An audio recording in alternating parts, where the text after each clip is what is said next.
You'll be comfortable enough in here, Willa. We've cleared some space.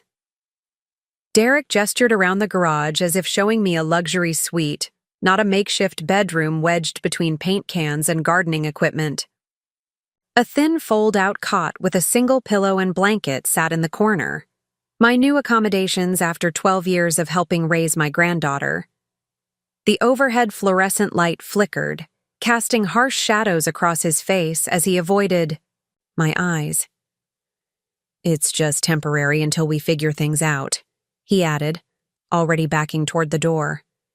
"Before we jump back in, tell us where you're tuning in from, and if this story touches you, make sure you're subscribed, because tomorrow, I've saved something extra special for you." I stood motionless, my small suitcase still in hand, as the garage door closed behind him. Through the small window, I watched him jog back to the main house, my daughter's beautiful home that I had helped them afford with my life savings. The same home where I'd nursed my granddaughter through chickenpox, tutored her through struggling school years, and kept the household running while they built their careers. And now, at 65, I was sleeping in their garage.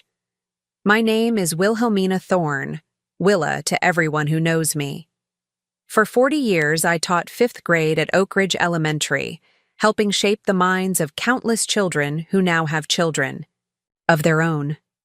Teaching wasn't just my career, it was my calling. I believed that every child deserved patience, understanding, and someone who would fight for their potential. I carried this belief into my personal life, especially with my only daughter, Allison. When Allison married Derek Thompson, I was hesitant but supportive.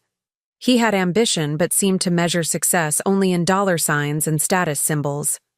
Still, he made my daughter happy, and I kept my reservations to myself. When she gave birth to Olivia, my beautiful Liv, my heart expanded in ways I never thought possible. Grandmotherhood was a gift I cherished without reservation. My life changed dramatically the day Allison called me sobbing. She'd been offered her dream position at a prestigious real estate agency, but childcare costs would eat up most of her salary. Derek was climbing the corporate ladder and working 60-hour weeks. They were drowning. "Mom, I don't know what to do," she cried. "I've worked so hard for this opportunity." I didn't hesitate. "I'll help. I'll be there." Within a month, I had rented out my modest home in Cherry Creek and moved into Allison and Derek's guest bedroom in Lakeside Heights. The arrangement seemed perfect. I'd help with Liv in the household while they built their careers, and they'd provide me with a place to stay during my early retirement years.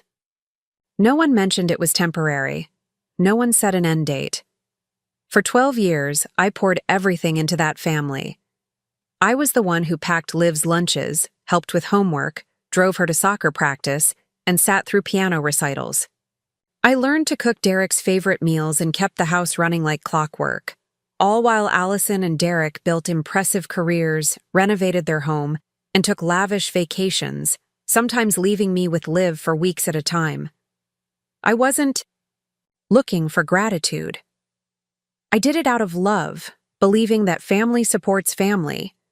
I believed we were building something together, a home, a legacy, a life woven from shared sacrifice and joy. The day everything changed started like any other. I was preparing lasagna, Derek's favorite, for a Friday family dinner.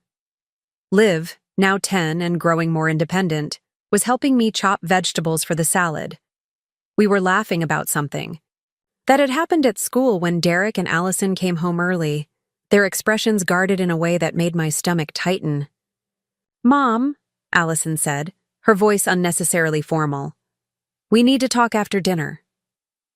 All through the meal, conversation felt strained.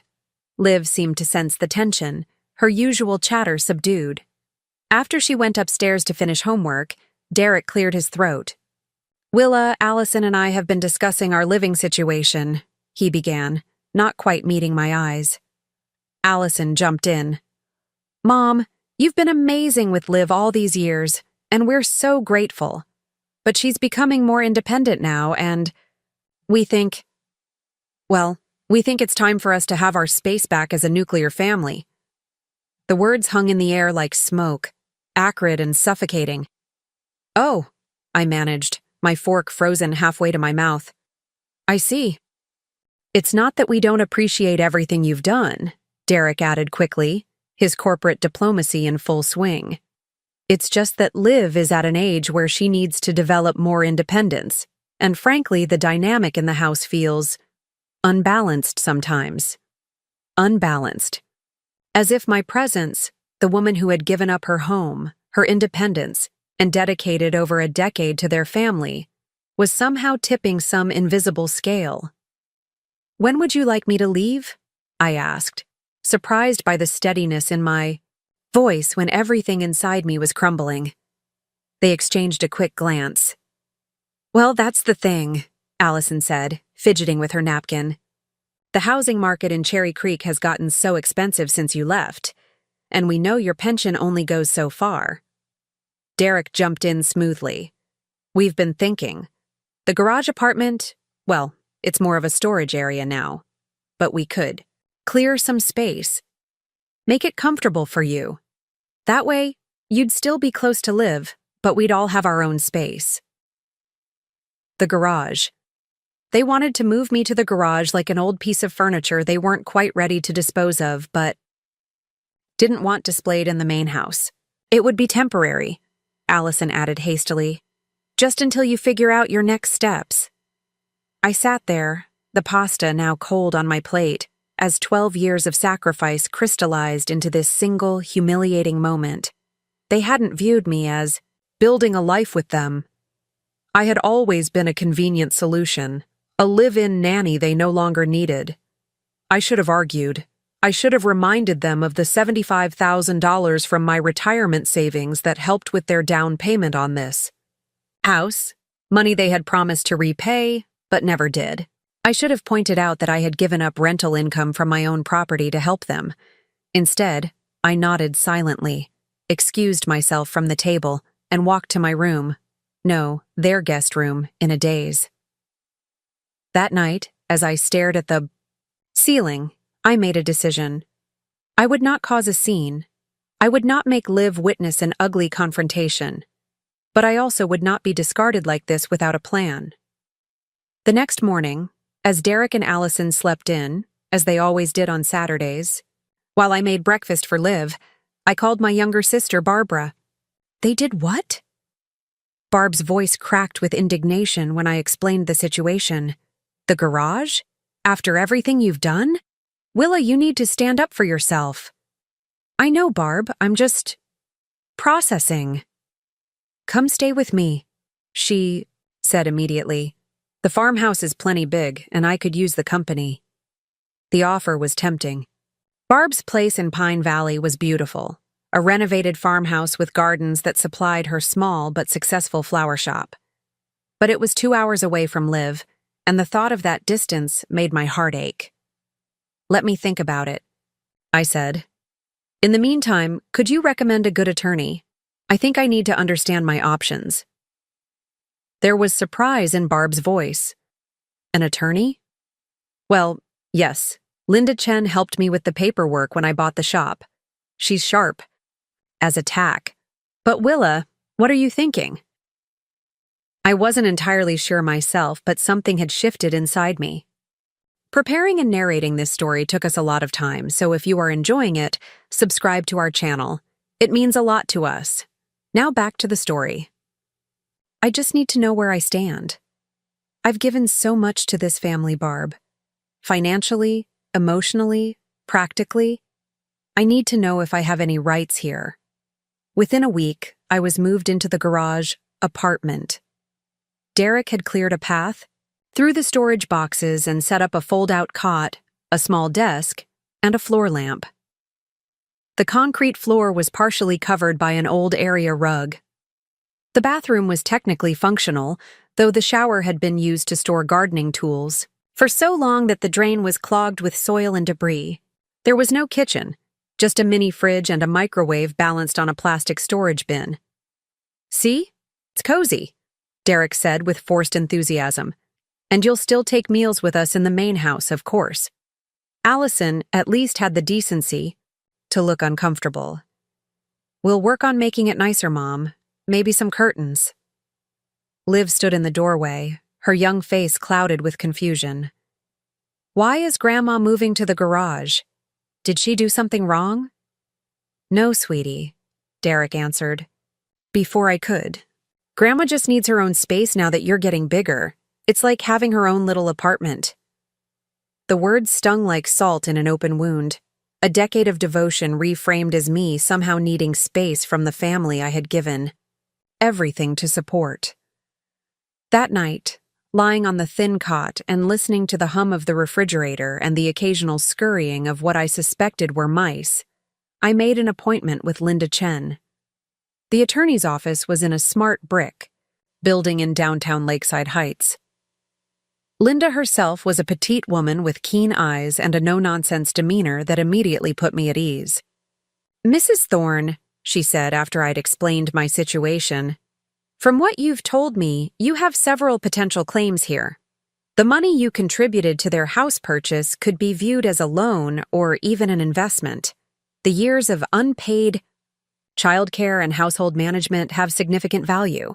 And if there was an implicit agreement that you would have a place to live in exchange for these services, they can't simply change the terms unilaterally." I twisted the tissue in my hands. "I don't want to sue my daughter, Ms. Chen. I understand that. But knowledge is power, and right now you need to know where you stand." She leaned forward. "Tell me more about this arrangement. Was anything ever put in writing?" I shook my head. "It was family. I never thought we needed paperwork." Linda nodded sympathetically. "Unfortunately, that's common. But let's focus on what we can prove. Do you have records of the money you contributed to their house?" "Yes, I have the bank transfer statements." "Good.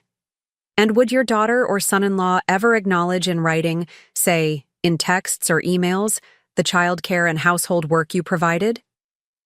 I thought about the countless thank you texts over the years, the Mother's Day cards saying, "They couldn't manage without me." "Yes, I believe so." "Excellent." Linda made notes on her legal pad. "Now, about your current housing situation. Do you feel safe in the garage?" The question caught me off guard. Safe? I suppose, though it's not comfortable. The temperature fluctuates, there are probably mice, and I'm fairly certain there's mold in the bathroom. "Mrs. Thorne, residential spaces have to meet certain habitability standards, even for family members.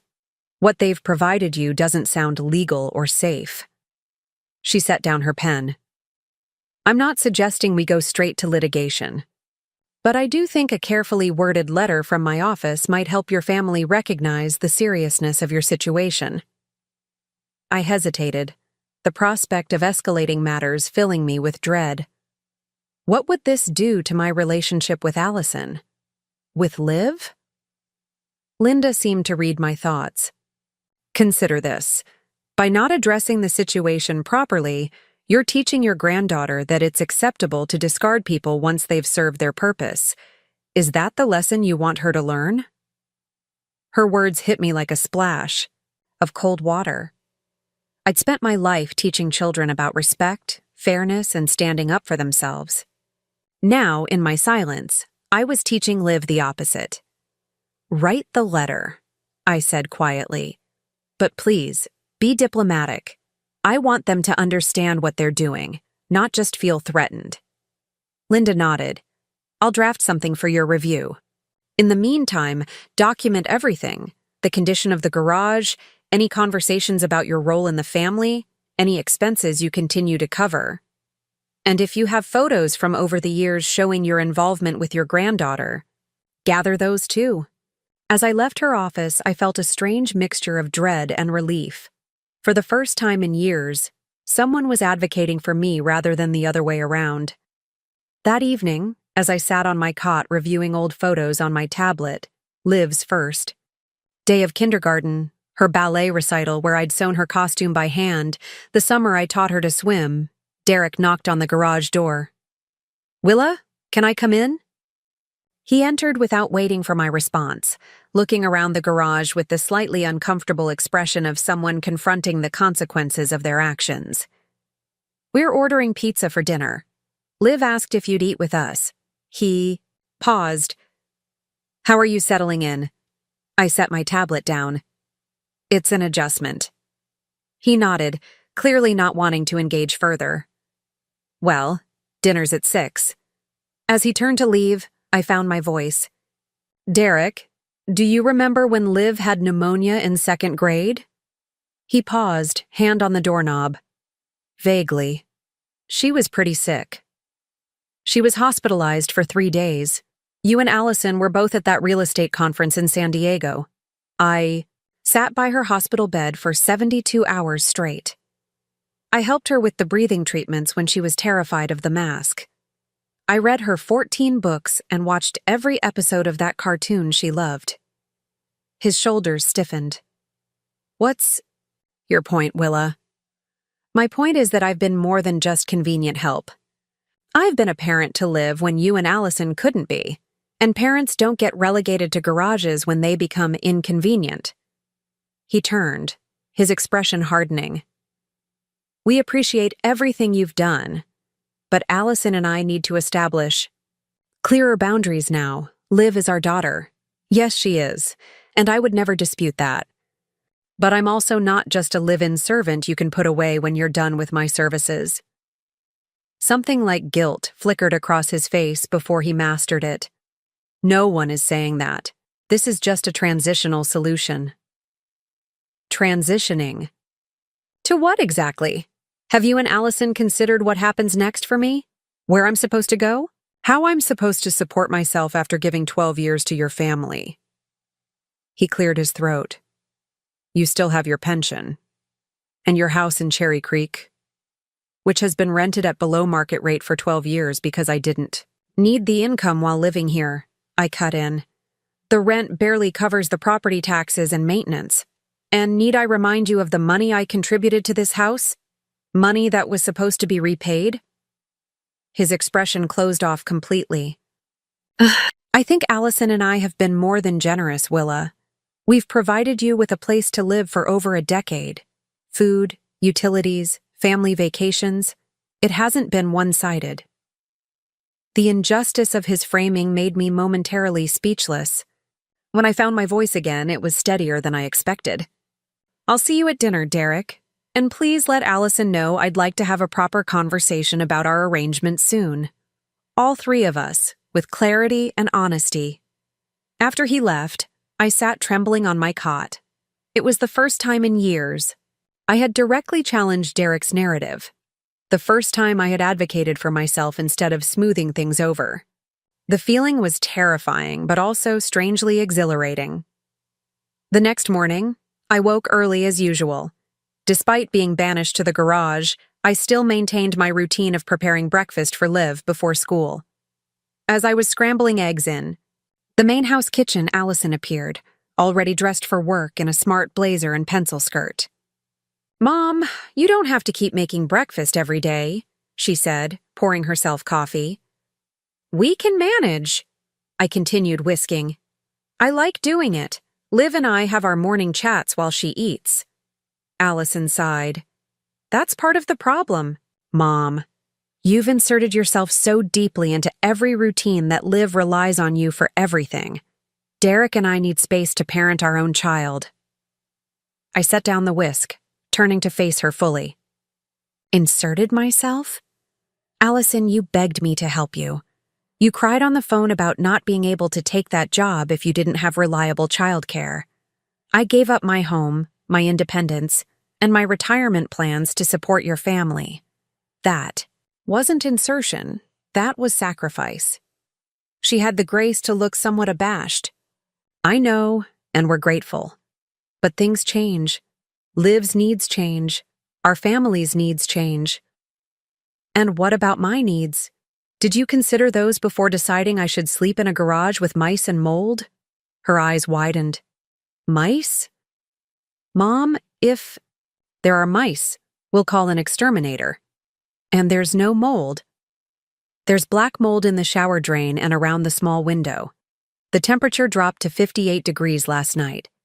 The extension cord you're using for the mini fridge is frayed. Shall I continue? Allison looked genuinely shocked. I didn't know. Derek said he'd made it comfortable. Derek cleared a path through your stored holiday decorations and gardening equipment. That's not the same as creating a livable space. I poured the eggs into the heated pan. Allison, we need to have a serious conversation about what happens next. Not just for the next few weeks, but long term. She glanced at her watch. I have a showing at 9. Can we talk tonight? Yes, after Liv goes to bed. And please make sure Derek is there too. She nodded, grabbed her coffee, and headed for the door, pausing briefly. Mom? I do love you. This isn't about not wanting you in our lives. I managed a small smile. I know you love me, honey, but love without respect isn't enough, not anymore. As I served Liv her breakfast, watching her sleepily butter her toast while telling me about her science project, I felt a new resolve hardening within me. For her sake as much as mine, I needed to model what healthy boundaries and self-respect looked like. I needed to show her that grandmothers, that women of any age, deserve dignity and fair treatment, especially from those they love most.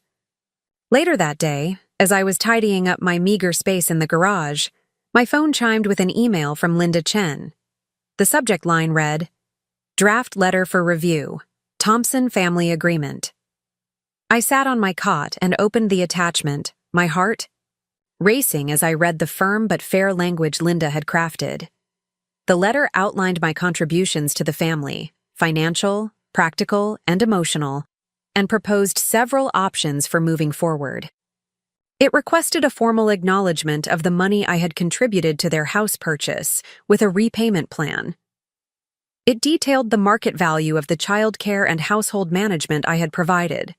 Most importantly, it stated clearly that the garage accommodation failed to meet basic habitability standards and represented a breach of our implied agreement. The letter concluded by expressing hope for an amicable resolution, while making it clear that legal action remained an option if necessary. My finger hovered over the Approve button for several long moments. This would change everything. There would be no going back to the comfortable denial that had characterized our family dynamic for years. But then I thought of Liv, watching as they moved her grandmother to the garage.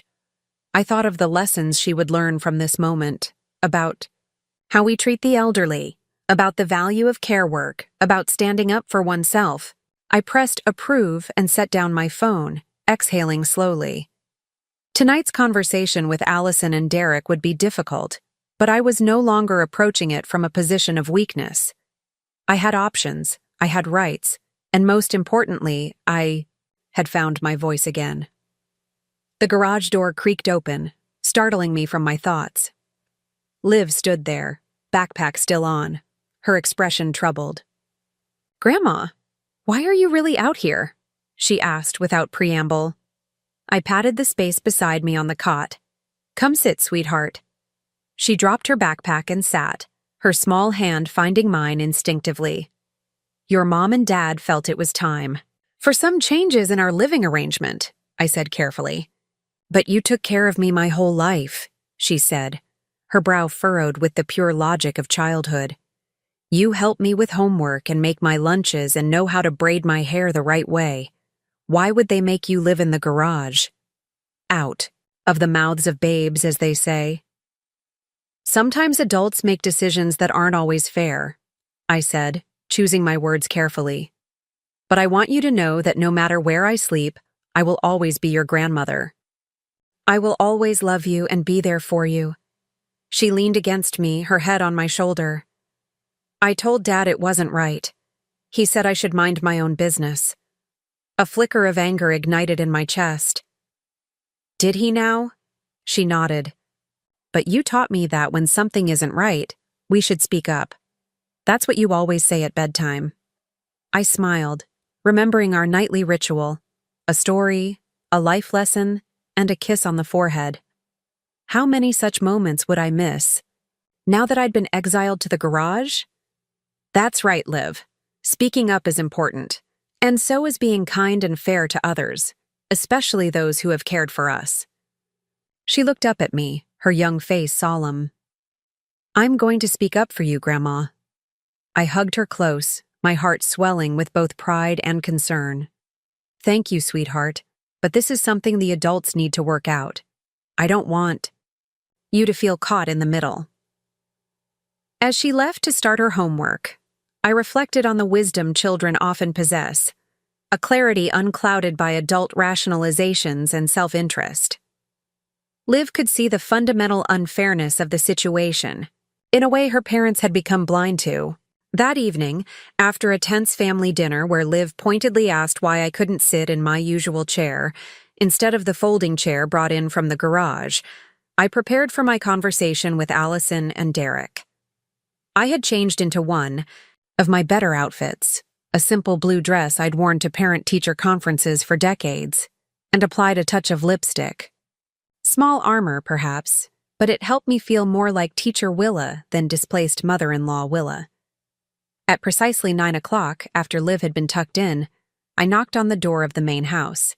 Derek answered, surprise registering on his face at my formal appearance. Come in, he said. Allison's in the living room. I followed him, noting how strange it felt to be a visitor in a home I had helped create. The living room was immaculate.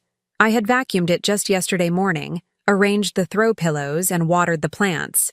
My touches were everywhere, yet I no longer belonged. Allison sat on the sofa, an open laptop in front of her. Mom, we were just looking at some options for you. I sat in the armchair across from them, back straight, hands folded in my lap. Before we discuss that, I want to talk about how we got here. Derek shifted uncomfortably. Willa, we've already explained— No, you haven't, I interrupted, gently but firmly. You've made decisions and informed me of them. That's not the same as a discussion between equals, which is what we should be having. Allison's expression turned wary. What do you mean? I mean that for 12 years, I have been an integral part of this family. I have provided childcare that would have cost you upwards of $25,000 annually.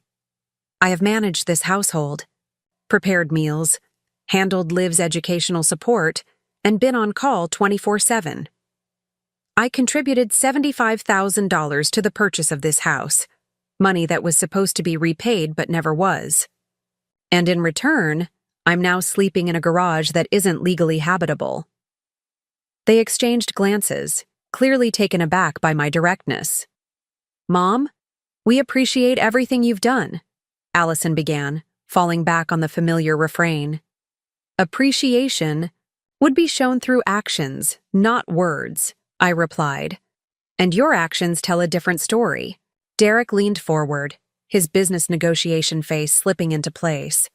What exactly are you saying, Willa? What do you want? I want a fair resolution. I want acknowledgement of my contributions, financial, practical, and emotional. And I want a plan for my future that reflects that acknowledgement. We were actually looking at some nice senior living communities, Allison said, turning her laptop toward me. There's one in Pine Valley, near Aunt Barb. They have activities, communities, independence. And who would pay for this senior living? I asked, already knowing the answer.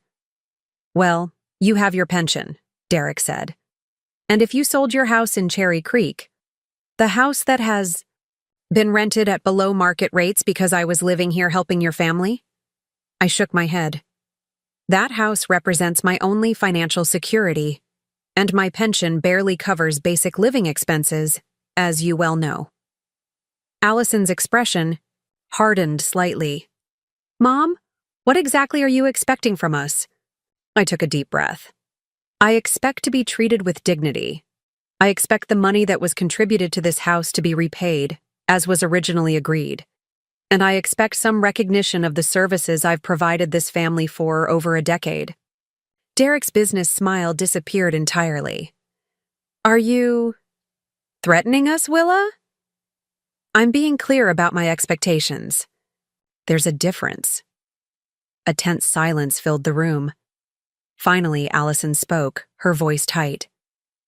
I think we all need to sleep on this. We can talk more tomorrow. I nodded and stood. That's fine. But just so we're completely transparent, I've consulted with an attorney about my situation, Linda Chen. She's drafting a letter outlining my contributions and the options for fair resolution. The color drained from Derek's face. You got a lawyer involved? Against your own family? I got a lawyer involved to protect my interests.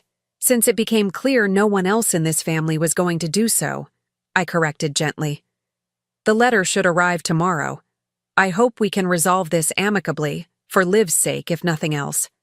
As I walked back to my garage apartment, I felt lighter than I had in weeks. The path ahead wasn't clear yet, but for the first time in years, I was walking it on my own terms, standing up for my worth and my dignity. In the darkness of the garage, surrounded by holiday decorations and gardening tools, I whispered a promise to myself. This isn't the end of my story. It's just the beginning of a new chapter. The morning after my confrontation with Allison and Derek, I woke to the sound of rain drumming against the garage roof. A small puddle had formed beneath the window where the weather stripping had deteriorated, and a chill permeated the concrete space. I wrapped my cardigan tighter around my shoulders and checked my phone. 6:30 a.m., my usual wake-up time despite no longer being responsible for getting Liv ready for school. Old habits die hard, especially those forged from love. I waited for the sound of activity from the main house, but silence prevailed. Typically, I'd be in the kitchen by now, preparing Liv's favorite oatmeal with brown sugar and cinnamon, setting out her vitamins, packing her lunch while she showered. I wondered if Allison had remembered that Liv needed her permission slip signed for tomorrow's field trip, or that she preferred her sandwich cut diagonally, not in rectangles. Through the small window, I watched as the lights in the main house finally flickered on at 7:15. Late, Liv would be rushing now, stressed before her school day even began. I fought the urge to hurry over and smooth the morning's inevitable chaos. This is what they wanted, I reminded myself. Space to be a nuclear family, space to parent without my interference. At 7:40, I saw them rush to the car, Liv's hair unbrushed, Allison still fastening her blazer, Derek carrying both his briefcase and what appeared to be a hastily assembled lunch bag. No umbrella despite the rain. The car backed out of the driveway with a squeal of tires, 10 minutes after Liv should have been at school. I sighed and began my own morning routine, modified for my new circumstances.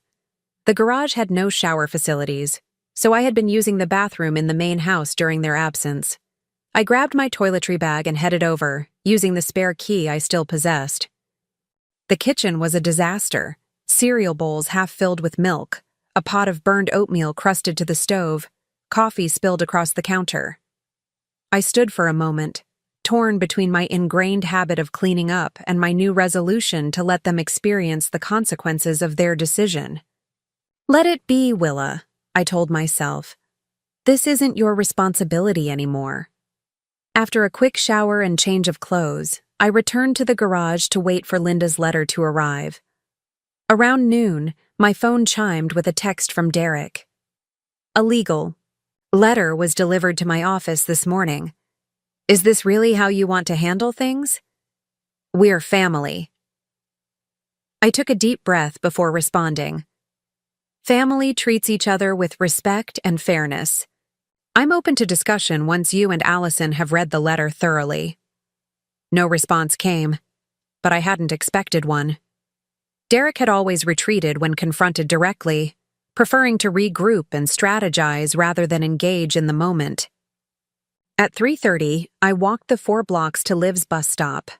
This had been our routine for years. I would meet her after school, and we'd walk home together, those 15 minutes filled with stories about her day, questions about homework, and observations.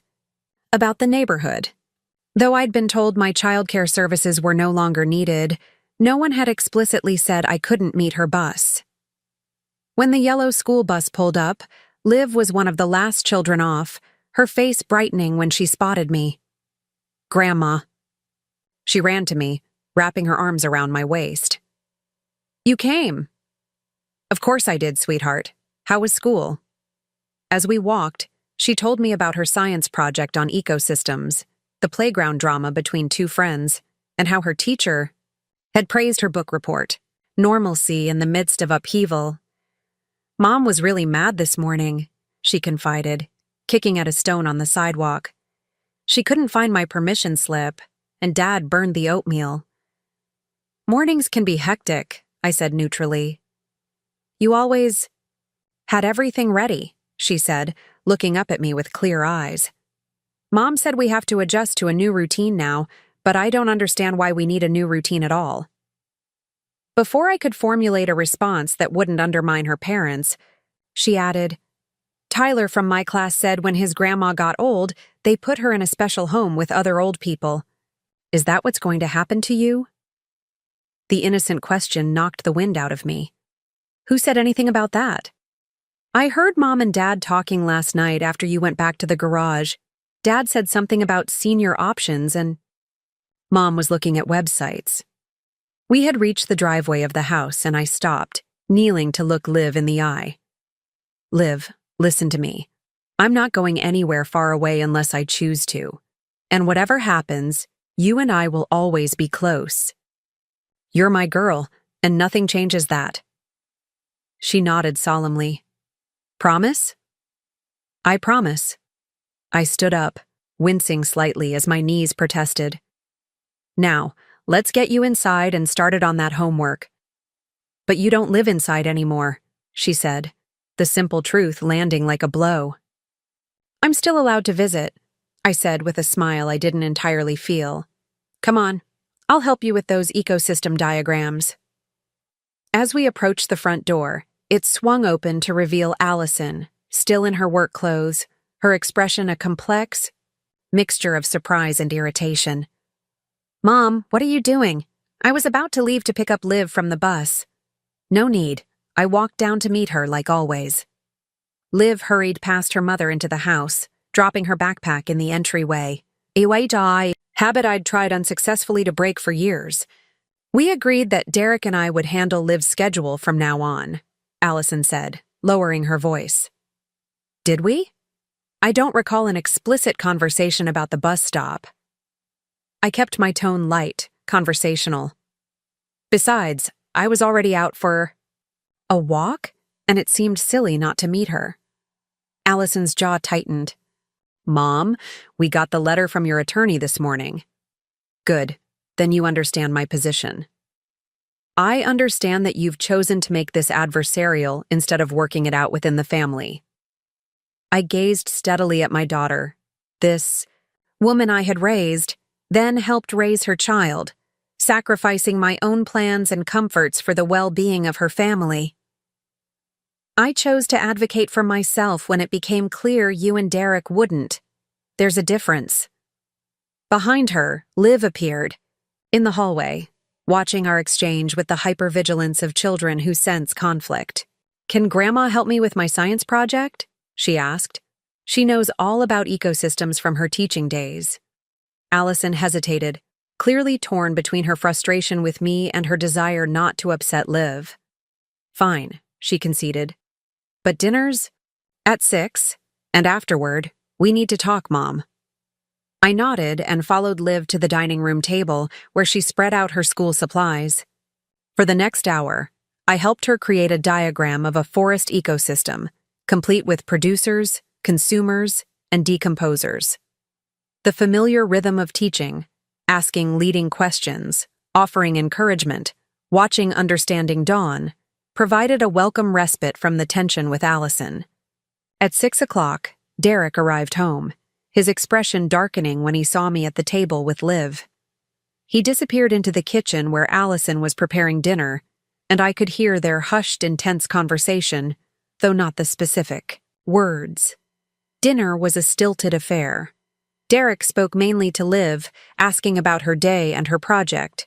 Allison maintained a tight smile, serving the chicken casserole that had always been one of my specialties. but now featured undercooked rice and overly browned edges. I ate quietly, complimenting the meal politely when appropriate. After Liv was excused to finish her homework, Derek cleared his throat. "Willa, about this letter from your attorney." "Yes?" I sipped my water, determined to remain calm. "Some of these claims are preposterous. $300,000 for household management and childcare services, a demand for repayment of the $75,000 plus interest, the implication that we've provided substandard housing." "Are they preposterous, Derek? The going rate for full-time nannies in this area is around $25 per hour. Over 12 years, that adds up to far more than what the letter requests. The $75,000 was explicitly a loan to help with your down payment, which you and Allison promised to repay when things settled down. When and as for the housing," I gestured around the immaculate house, "I wasn't referring to this. I was referring to the uninsulated, partially flooded garage where I'm currently sleeping between holiday decorations and gardening equipment." Allison's face had reddened. "Mom, we never signed anything about repaying that money. It was a gift." "It was absolutely not a gift," I replied, keeping my voice level. "We discussed the terms clearly. I have the emails where you both thanked me for the loan and promised repayment. I never would have given away that much of my retirement savings." Derek's businessman composure slipped slightly. "Even if that's true, this approach is completely unnecessary. We're family. We could have worked something out without lawyers." "When exactly?" I asked. "Before or after you moved me to the garage without discussion? Before or after you started researching senior living options without my input?" I saw Allison's surprised expression and added, "Yes, I know about that. Liv overheard you." Derek cursed under his breath. "She shouldn't be eavesdropping on adult conversations. She shouldn't have to hear her parents plotting to ship her grandmother off to a facility either," I countered. "Derek, Allison, I'm not doing this to hurt you or to get revenge. I'm doing it because I need security for my future, and you've demonstrated that I can't count on you to consider my needs or wishes." Allison's eyes had filled with tears. "Mom, that's not fair. We've provided for you for 12 years. "No, Allison, I've provided for this family for 12 years. Free childcare, household management, emotional support. I've been on call 24/7, with no vacations, no personal time, no acknowledgement of the value of my labor. And now that Liv is more independent, I'm suddenly expendable." I folded my napkin neatly. "That's what's not fair." Derek's business mask slipped back into place. "What exactly do you want, Willa? Money? Your old room back? What will make this situation go away?" The dismissive way he referred to my legitimate grievances, this situation, confirmed I had made the right decision in seeking legal counsel. I want what the letter outlines: acknowledgement of my contributions, repayment of the loan with reasonable interest, and either suitable housing or compensation that allows me to secure my own housing. I'm not trying to bankrupt you or separate you from Liv. I'm trying to ensure I have security and dignity in my remaining years."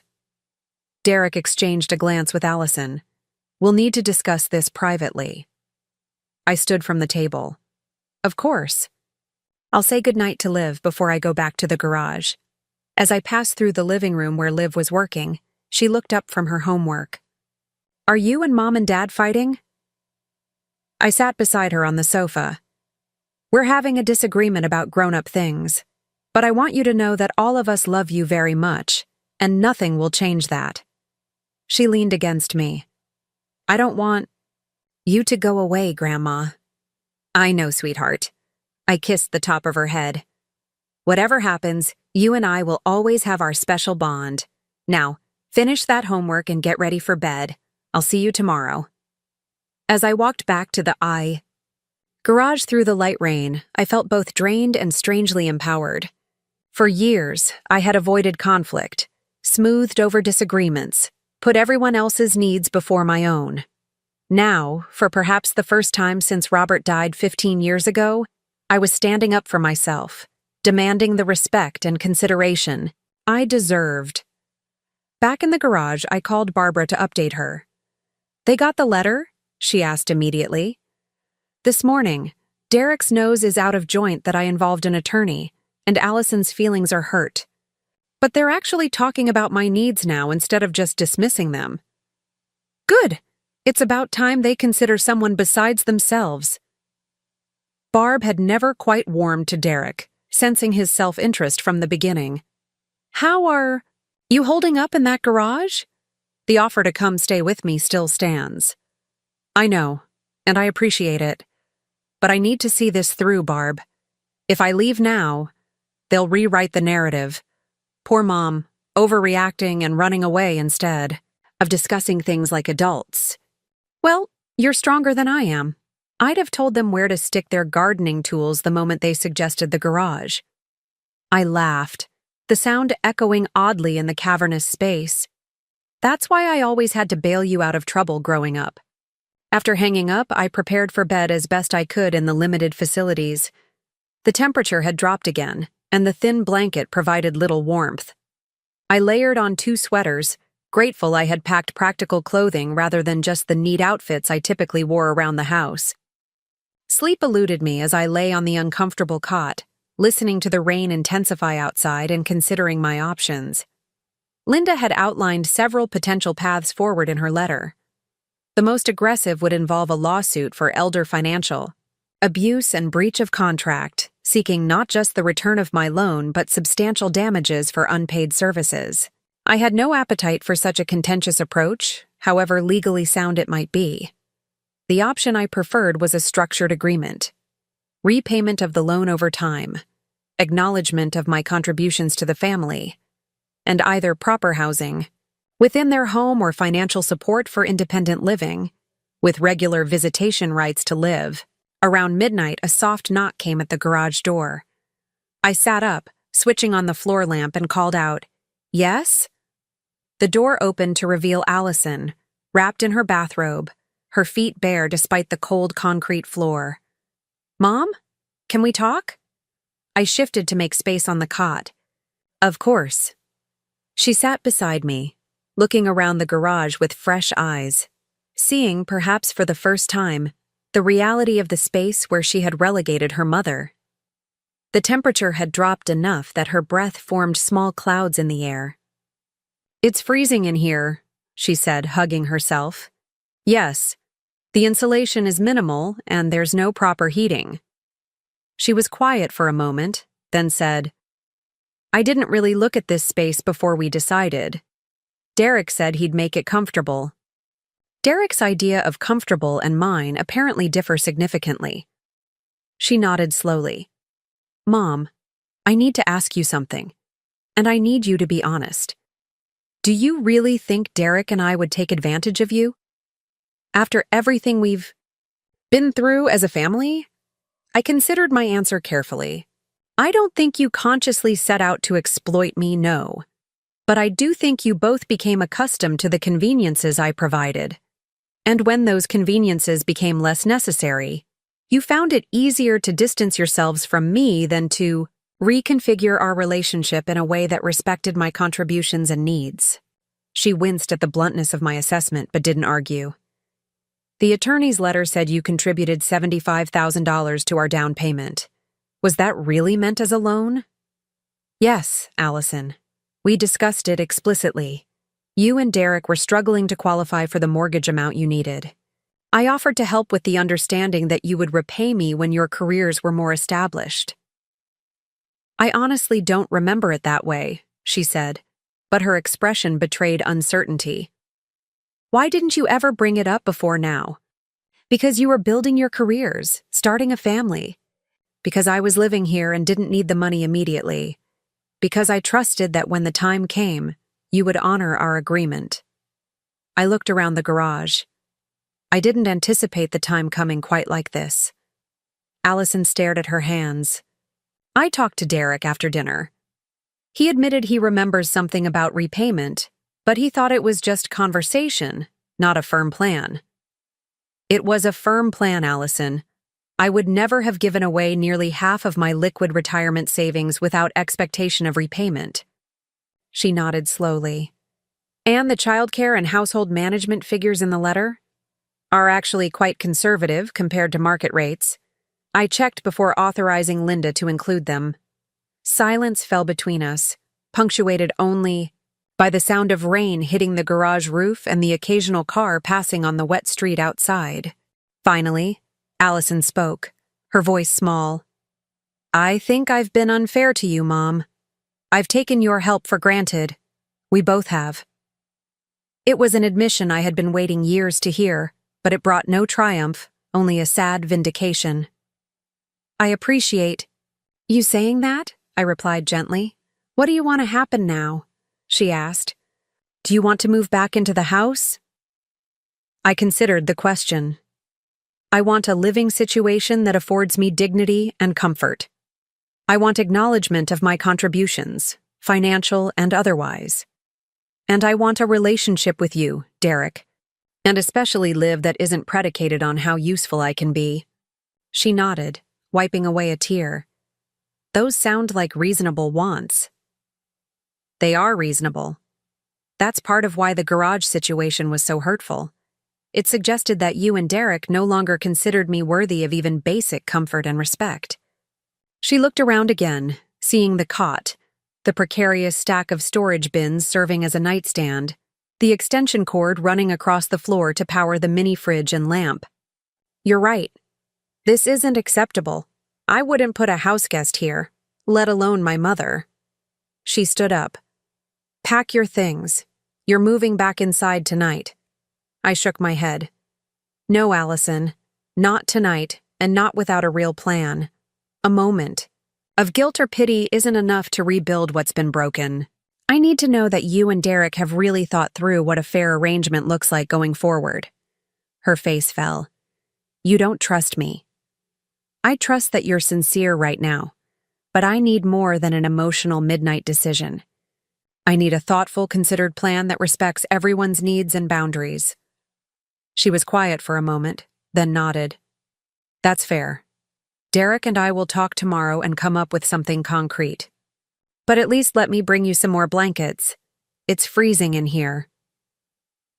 After she left and returned with an armload of warm bedding, we said goodnight. As the door closed behind her, I wrapped myself in the additional blankets, feeling a tentative hope. The conversation had been the most honest exchange Allison and I had shared in years. The next morning, I woke to the sound of voices outside the garage door. Checking my phone, I saw it was just after 7:30 a.m. Liv should already be on her way to school. I quickly dressed and opened the door to find Derek and a man I didn't recognize examining the exterior of the garage. Good morning, I said cautiously. Derek turned, looking uncomfortable. Willa, this is Hector. He's a contractor. We're getting an estimate on what it would take to properly convert this space into a legal, comfortable apartment. I blinked, in surprise. I see. Hector nodded respectfully. Morning, ma'am. From what I can see so far, we'd need to add proper insulation, electrical upgrades for safe heating, plumbing for a real bathroom, sealing against water intrusion. It's a big job. Derek's expression was unreadable. How long would something like this take? Depending on permits and availability of materials, 6 to 8 weeks, minimum. Derek nodded, then turned to me. Allison and I talked this morning.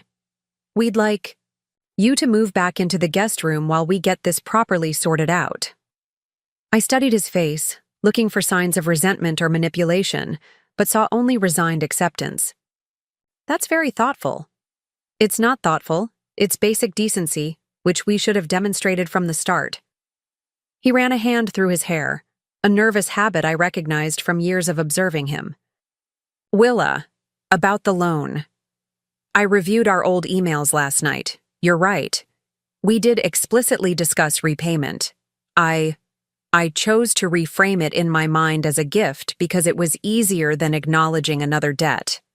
The admission, clearly, difficult for him, softened something in me. Thank you for acknowledging that, Derek. We can't repay the full amount immediately, he continued, but we can start with a payment plan, and in the meantime, ensure you have proper living arrangements.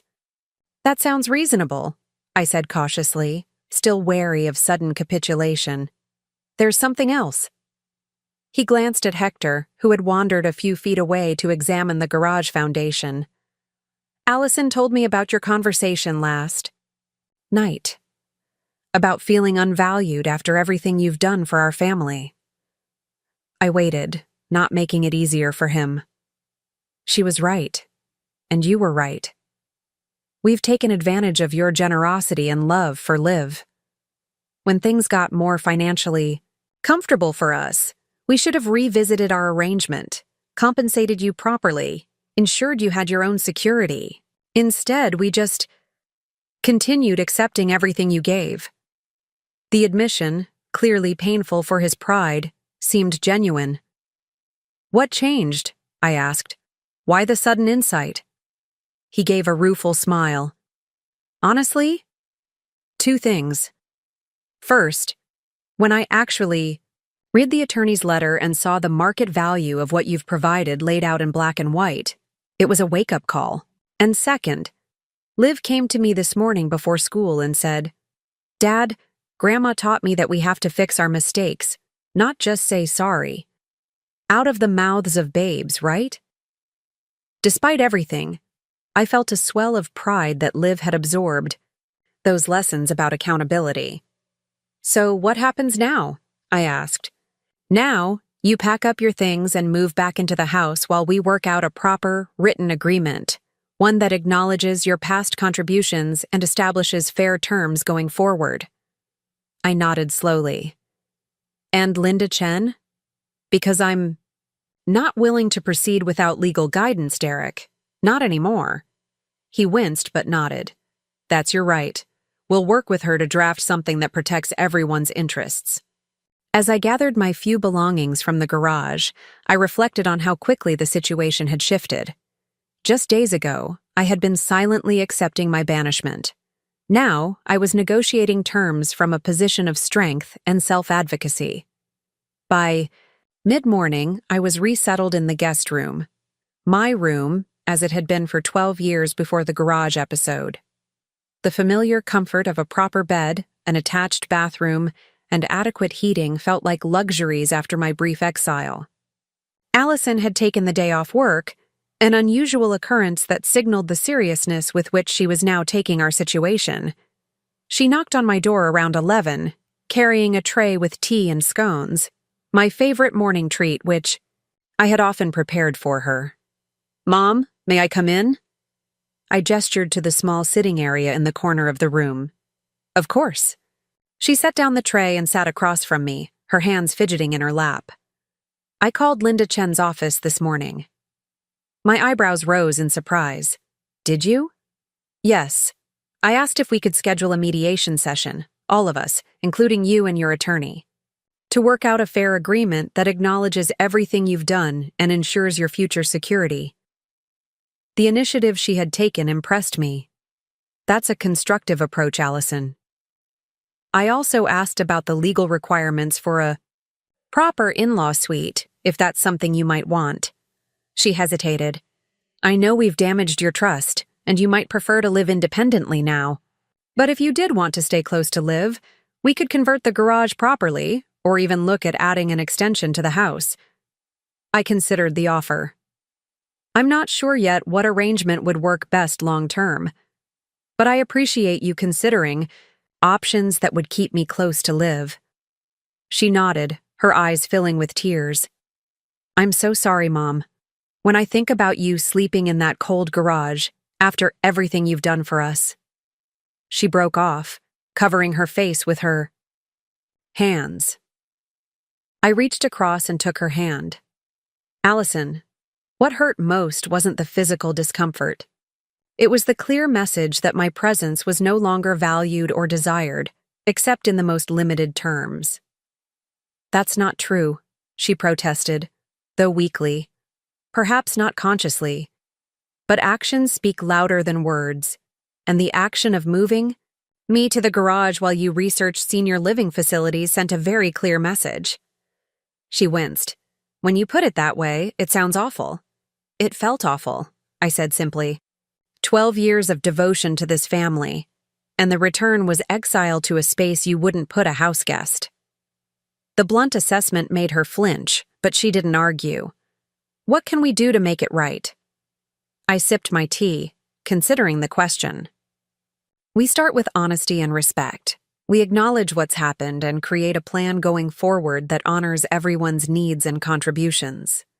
And most importantly, we make sure Liv understands that families don't discard members when they become inconvenient, that care and respect are reciprocal, lifelong commitments. She nodded, wiping away tears. Those are good principles to rebuild on. They are. And they're the same principles I tried to teach you growing up, and that we've both tried to instill in Liv.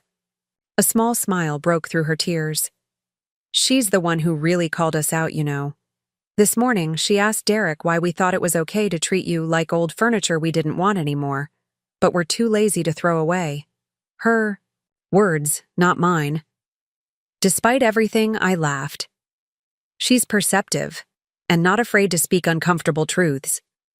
Wonder where she gets that from, Allison said with a wry smile.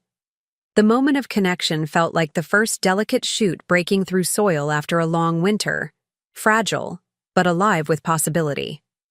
That afternoon, I received a call from Linda Chen. Mrs. Thorne, I've been contacted by your daughter about scheduling a mediation session. Yes, she mentioned she'd reached out to you. This is a positive development. Often, the simple act of receiving a formal legal letter is enough to prompt serious reflection and negotiation. Her voice was professional but carried a note of approval. How are you feeling about this turn of events? I considered the question. Cautiously optimistic. They've moved me back into the house while they explore options for proper long-term arrangements, and both have acknowledged, in different ways, that their treatment of me was unacceptable. That's excellent progress. Before we proceed with mediation, though, I'd like you to consider what your ideal outcome looks like. Not just financially, but in terms of your living situation and ongoing relationship with your family. The question caught me off guard. For so long, I had focused on others' needs and preferences that articulating my own ideal scenario felt almost transgressive. I need to think about that, I admitted. For years, I've defined myself primarily through my role in their lives. I'm not sure I know what I want independently of that. That's a common challenge for caregivers, Mrs. Thorne. Take some time to reflect on it before our mediation session. Remember, this isn't just about rectifying past injustices. It's about creating a future that honors your autonomy and needs. After hanging up, I sat by the window of my room, my proper room, with its soft bed and warm blankets, and gazed out at the garden I had tended for 12 years. The rose bushes needed pruning. The bird feeder was empty. Small tasks that had once been part of my daily routine, my contribution to the beauty and order of this home. What did I want, independently of my role as grandmother and caretaker? The question echoed in my mind, both liberating and terrifying. For the first time in years, perhaps even decades, I had the opportunity to shape my life according to my own desires rather than others' needs. I pulled out a notebook and began to write, tentatively at first, then with increasing confidence. By the time I heard Liv's voice calling from downstairs, announcing her return from school, I had filled 3 pages with possibilities for my future, some practical, some fanciful, all authentically mine. Grandma? Liv appeared in the doorway, her face lighting up at the sight of me back in my proper room. You're inside again. I set aside my notebook and opened my arms. I am, indeed. She rushed to hug me. Dad said you're staying for real now, not in the garage. Did you and Mom and Dad fix things? We're working on it, I said honestly. These kinds of misunderstandings take time to sort out completely.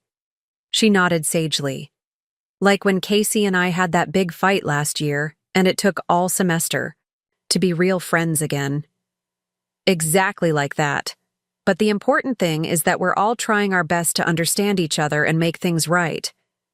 She settled beside me on the window seat. Dad said we need to renegotiate our arrangement. What does that mean? I smiled at her precocious use of adult language. It means we're figuring out new ways to be a family that work for everyone. Sometimes when situations change, we need to make new agreements about how we live together. Like how I'm older now and don't need as much help with stuff. That's part of it. You're growing more independent, which means my role is changing too. She considered this. But you're still my grandma. That doesn't change, right? That will never change, sweetheart. No matter what else happens, I will always be your grandmother, and I will always love you. She leaned against me, and we sat in comfortable silence, watching a pair of cardinals at the empty bird feeder. After a moment, she said, "I'm glad you called the attorney lady. Dad was really mad at first, but then he said sometimes people need a wake-up call." The simple wisdom in her observation made me smile. Your dad's right about that. Sometimes we all need help seeing situations clearly, especially when our emotions are involved. As the afternoon light slanted through the window, warming our faces, I felt a profound sense of peace. Not because everything was resolved, but because I had found my voice after years of silence. Whatever shape our family took moving forward, it would be one that included my needs and dignity alongside everyone else's.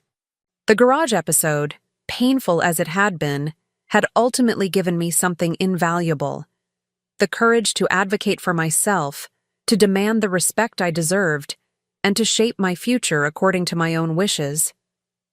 In standing up for my worth, I had also provided Liv with a powerful example, one I hoped would serve her well throughout her life.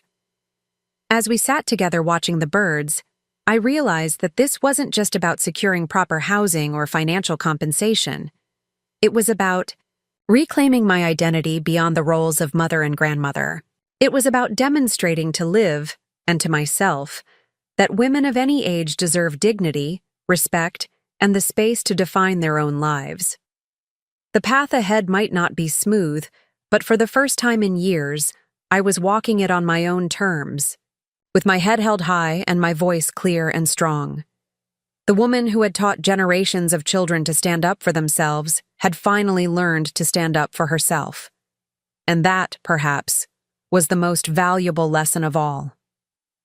The mediation session was scheduled for the following Friday at Linda Chen's office. The intervening days unfolded in a strange limbo. I was back in the house but acutely aware that our relationship had fundamentally changed. Derek and Allison were polite, even solicitous, but beneath the surface pleasantries ran currents of tension and uncertainty. We were all performing a delicate dance, unsure of the steps or the rhythm. I maintained my usual routines with Liv, preparing her breakfast and meeting her after school, but I deliberately stepped back from the household management that had been my domain for years. The laundry piled up. Dinner preparations fell to Allison, or more often, takeout containers. The subtle chaos that ensued was both vindicating and sad, proof of my value, yes, but also a reminder of how easily the fabric of family life can unravel. On Wednesday evening, as I sat in my room reviewing notes I'd prepared for the mediation session, a soft knock came at my door. "Willa?" Derek's voice. "Do you have a minute?" I set aside my papers. "Come in."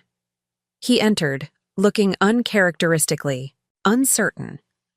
Derek Thompson had built his career on projecting unwavering confidence. Seeing him hesitant was like watching a different man entirely. "I wanted to talk to you before Friday," he said, taking the chair across from me. Without lawyers or mediators. I waited, neither encouraging nor discouraging him. "I've been doing a lot of thinking since we got that letter." He ran a hand through his hair. At first, I was angry. It felt like a betrayal, bringing legal action against family. It wasn't litigation, Derek. It was advocacy. He nodded. I understand that now. The thing is, when I saw those figures, what you've contributed financially, what your services would have cost us at market rates, it forced me to confront how much we've taken from you. His admission surprised me. Derek had always been skilled at justifying his actions, framing everything in terms that cast him in the most favorable light. The worst part, he continued, is that I think I knew it all along. I knew we were getting the better end of the deal. I just didn't want to examine it too closely because it was convenient. Why are you telling me this now? Because I want you to know that I understand why you did what you did, and I don't blame you for it. He met my eyes directly. I also want you to know that whatever agreement we reach on Friday, I'm committed to honoring it. Not just the letter, but the spirit. I regarded him skeptically. That's a significant shift, Derek. It is. He smiled ruefully. Turns out, having your mother-in-law's attorney outline exactly how you've exploited her labor for a decade is quite the wake-up call. Despite everything, I found myself smiling. I imagine it would be. His expression sobered. There's something else. When we were first married, before Liv, Allison and I struggled. You know that. What you may not know is how close we came to divorcing. This was news to me. I had no idea. We kept it private. But the point is, when you offered to help us with childcare, it wasn't just about the practicalities. It saved our marriage in a lot of ways. We were able to focus on our careers, yes, but also on rebuilding our relationship without the stress of balancing work and childcare. I processed this revelation, seeing the past 12 years in a slightly different light. I'm glad I could help in that way, even unknowingly. You did more than help, Willa. You gave us the foundation to build the life we have now. He leaned forward, which makes our recent treatment of you even more inexcusable. The conversation left me with mixed emotions. Derek's recognition of his behavior was gratifying, but it also highlighted how blind they had been to my needs and contributions for so long. It took the threat of legal action to prompt this insight, a fact that said much about the true nature of our relationship. That night, I called Barbara to update her on the developments. So they've done a complete turnaround? Her skepticism came through clearly. Just like that? Not completely, and not just like that. The attorney's letter made a significant impact. And I think seeing me actually stand up for myself shocked them. Good. It's about time they realize they can't just discard you when it's convenient. Barb had always been more outspoken than me, quicker to confront injustice. What are you hoping to get out of the mediation? I considered the question. Financial security, obviously. Recognition of my contributions. And a relationship with Liv that doesn't depend on me providing free labor. And what about living arrangements? Are you planning to stay with them? I'm not sure yet. That's one of the things we'll discuss Friday. After hanging up, I returned to my notes, adding insights from my conversation with Derek. Linda had advised me to be clear about my priorities going into mediation, to know which points were non-negotiable and where I was willing to compromise.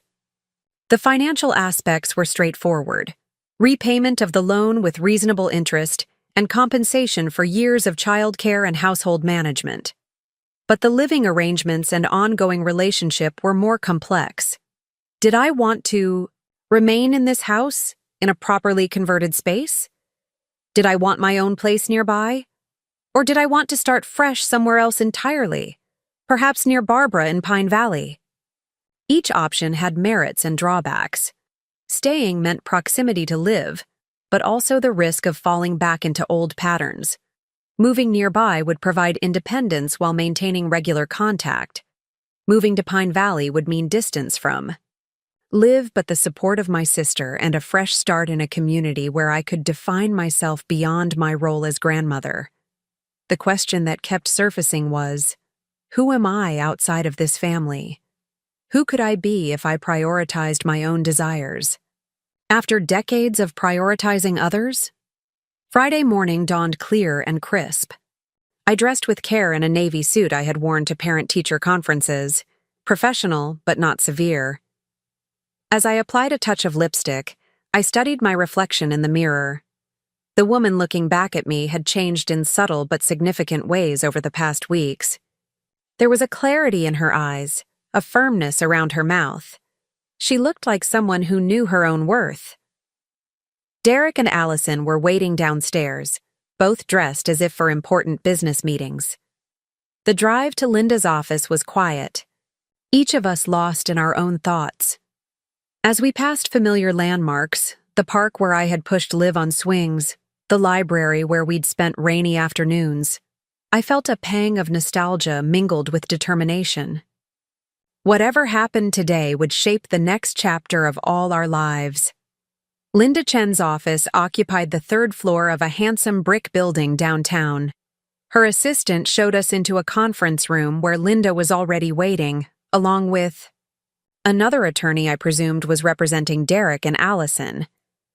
"Mrs. Thorne, good to see you," Linda said, rising to shake my hand. "Mr. and Mrs. Thompson, thank you for coming. This is Martin Reeves, who I understand is advising you today."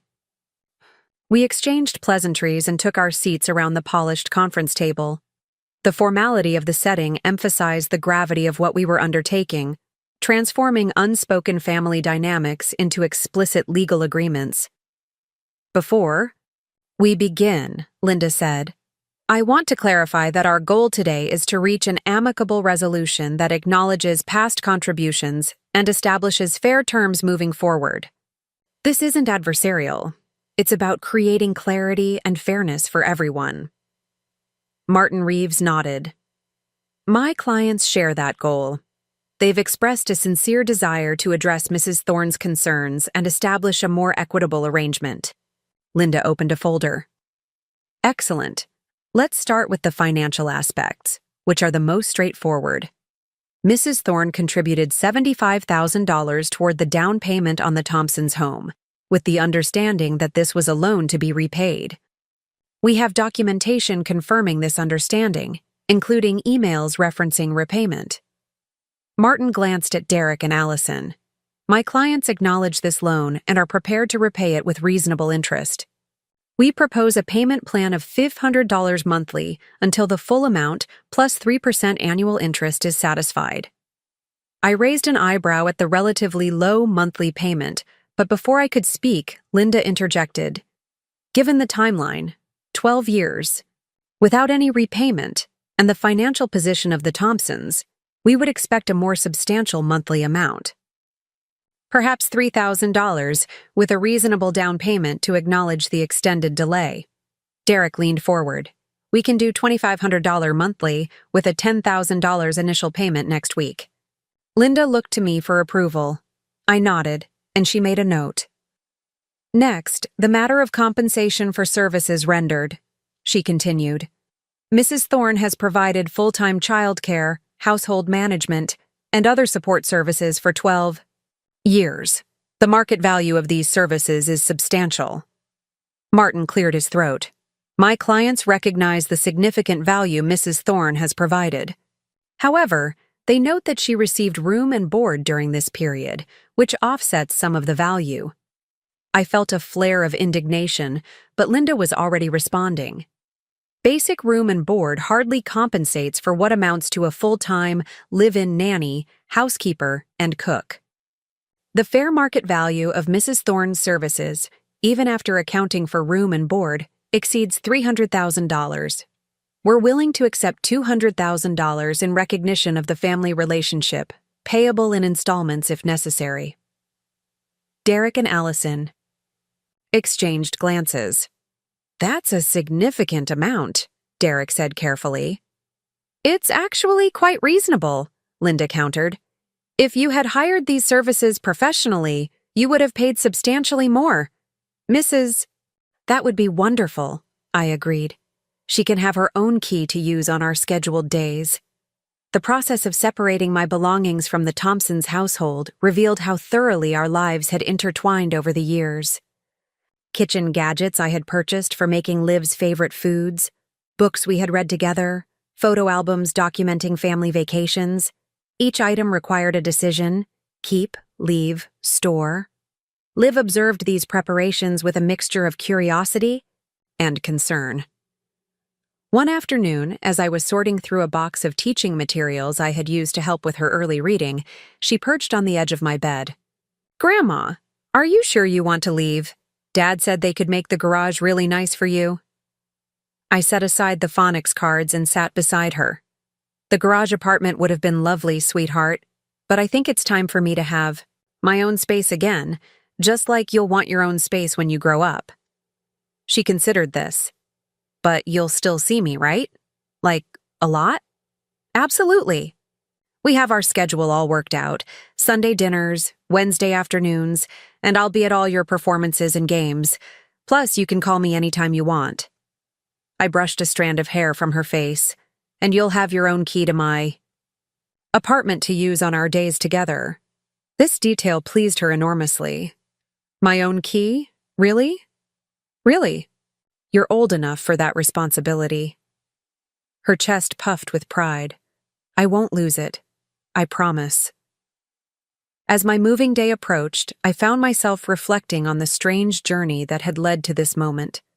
The hurt of being relegated to the garage had transformed into a catalyst for reclaiming my independence and dignity.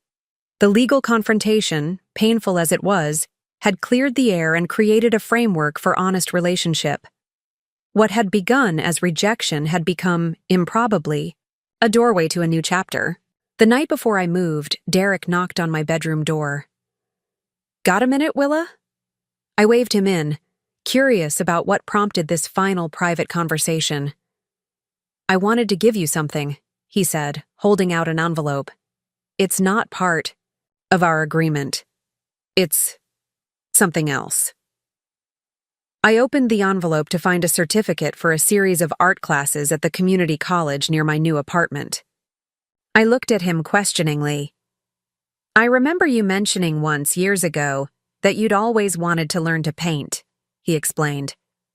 "But you never had time because you were always taking care of everyone else." The thoughtfulness of the gesture caught me off guard. Derek, who had always seemed oblivious to my personal desires, had remembered this small dream I had mentioned in passing. "Thank you, Derek. This is very thoughtful." He shrugged, looking slightly embarrassed. "It's the least I could do, and I hope you know that despite everything, I do value what you've given this family. Not just the practical help, but the love and stability." The acknowledgement so long in coming warmed something in me. "I appreciate that, and I hope you know that despite our difficulties, I've always valued you as Liv's father and Allison's husband." He nodded, and for a moment, we sat in a silence that felt, for the first time in months, comfortable rather than strained. Moving day dawned bright and clear. Derek and Allison had hired professional movers, insisting on covering the expense as a gesture of goodwill.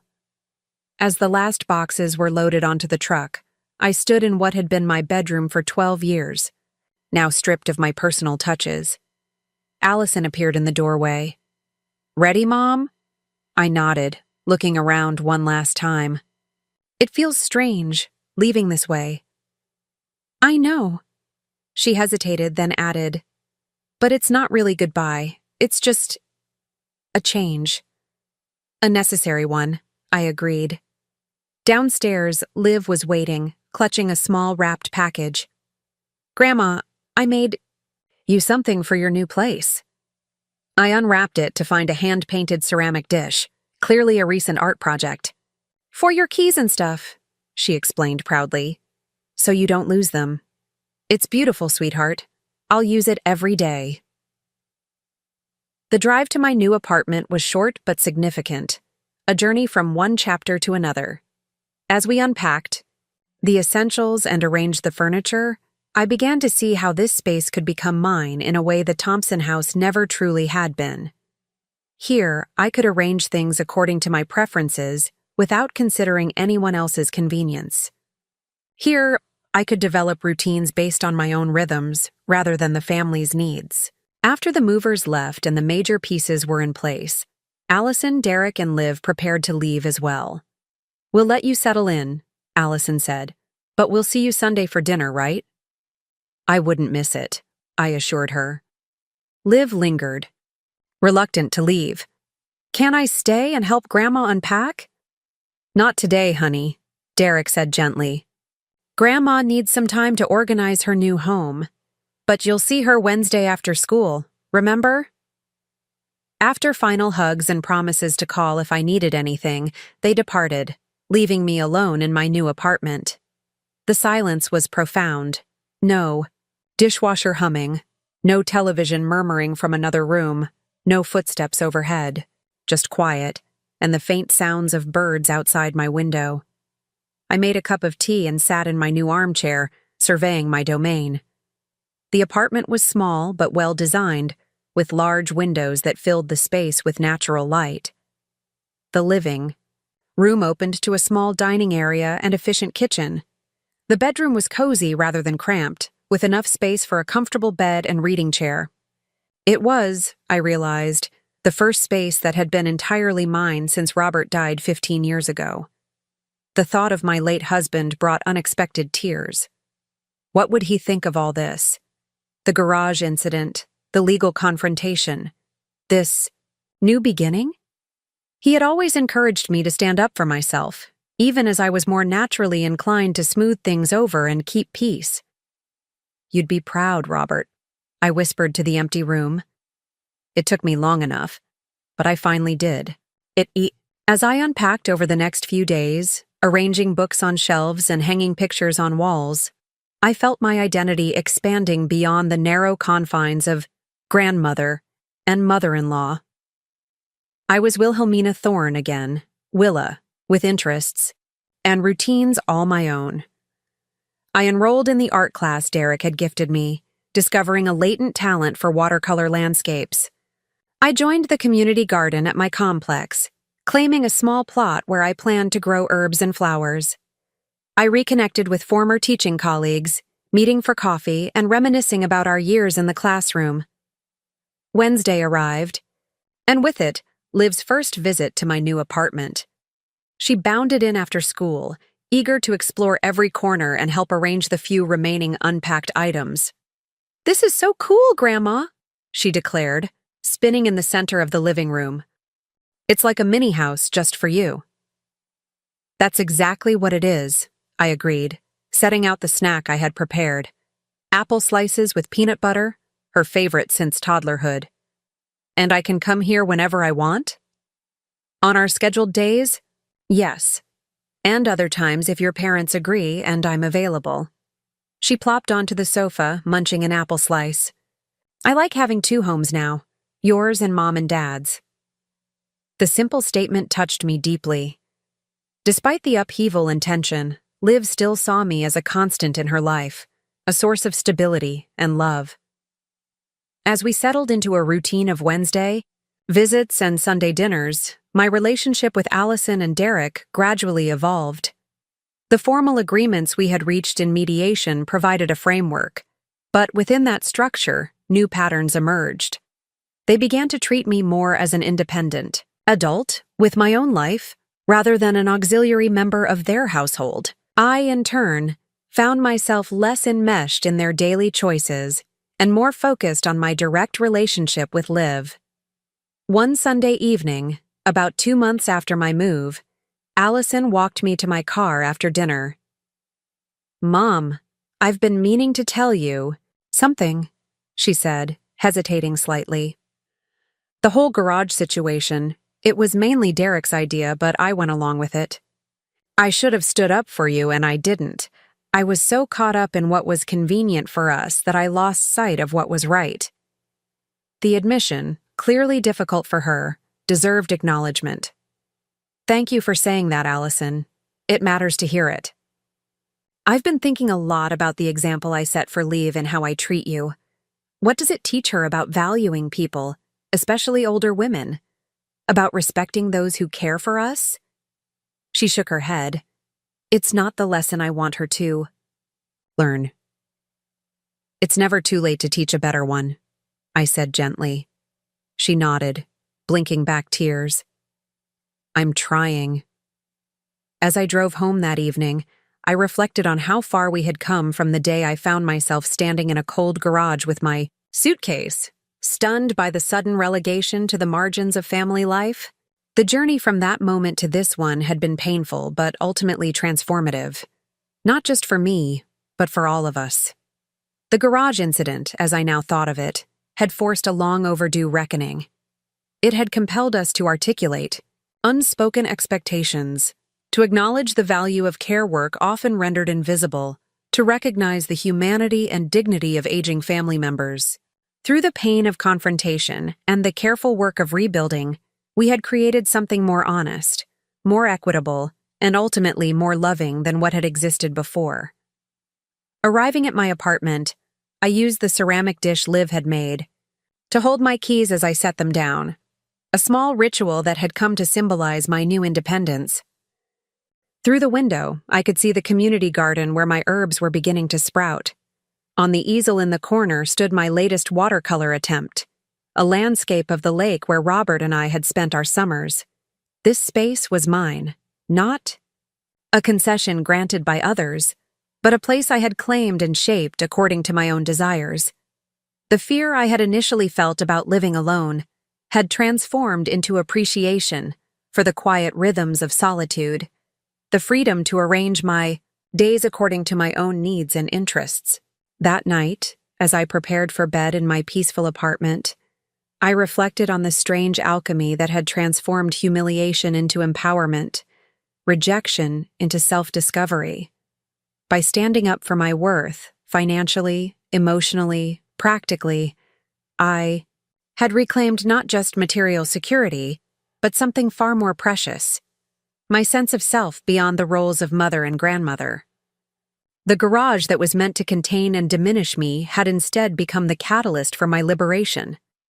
The one phone call to my attorney had set in motion a journey I could never have anticipated, from the shadows of others' lives into the clear light of my own.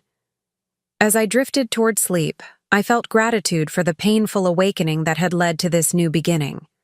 Sometimes I reflected, we must lose what we thought we wanted to discover what we truly need.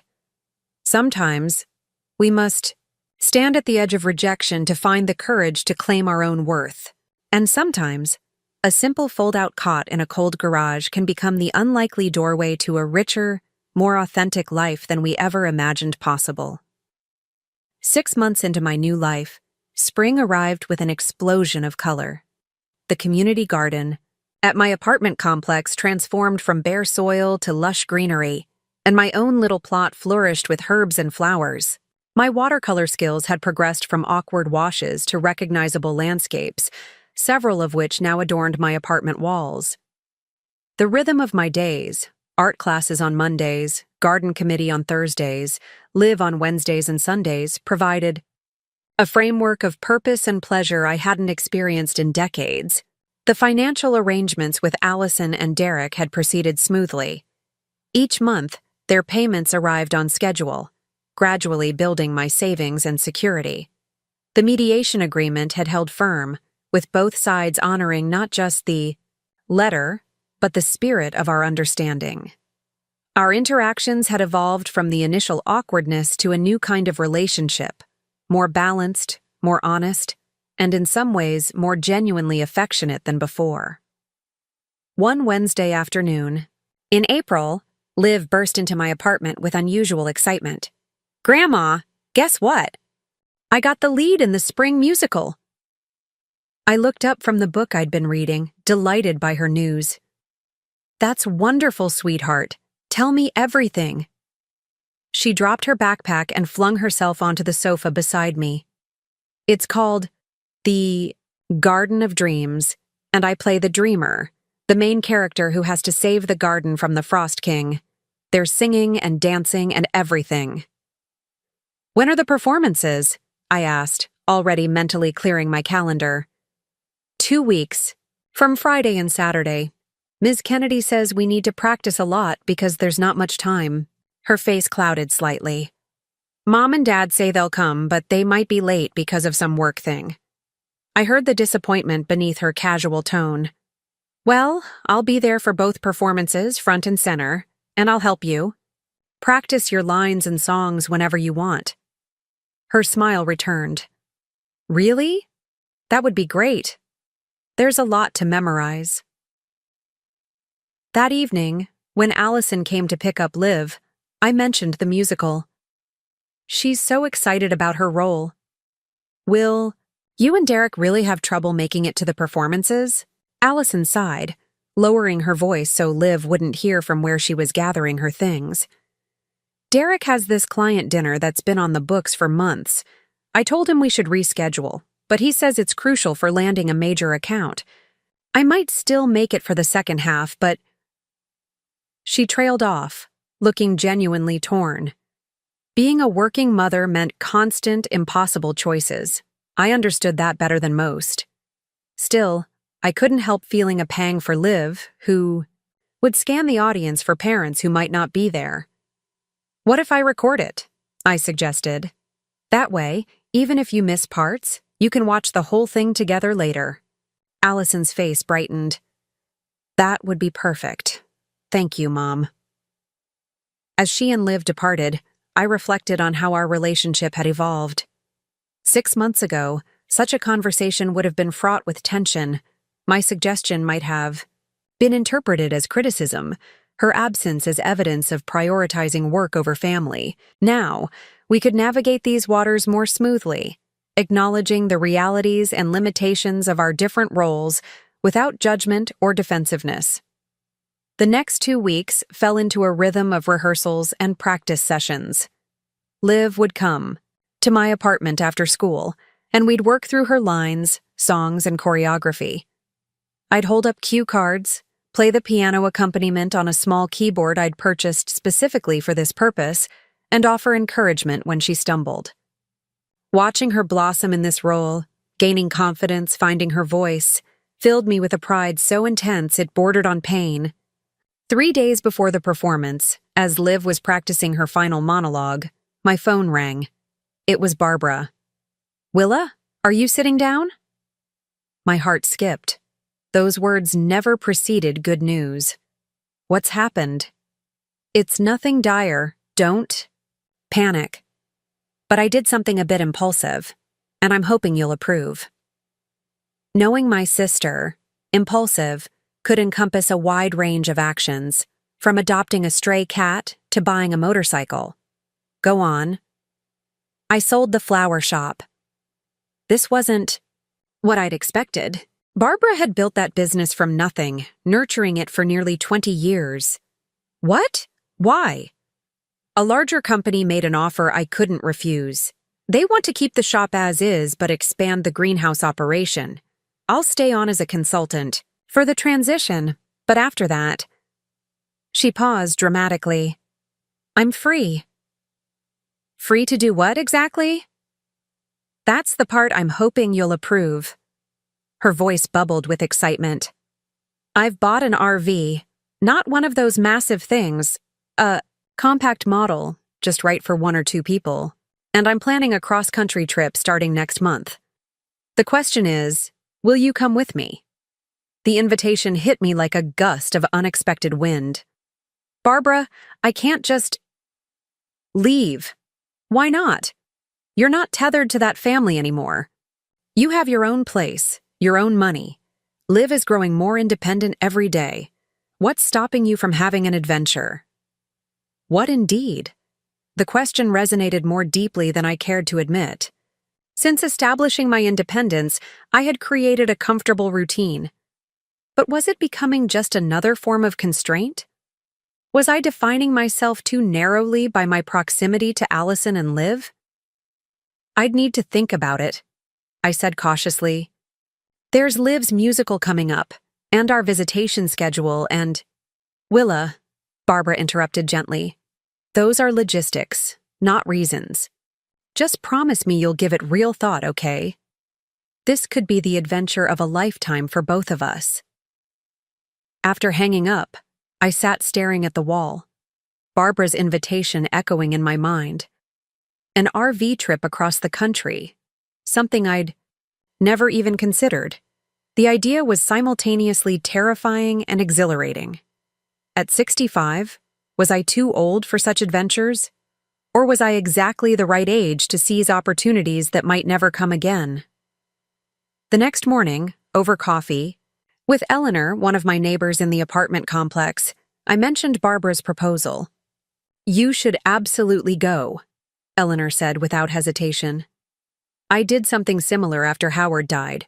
Took a cruise to Alaska by myself.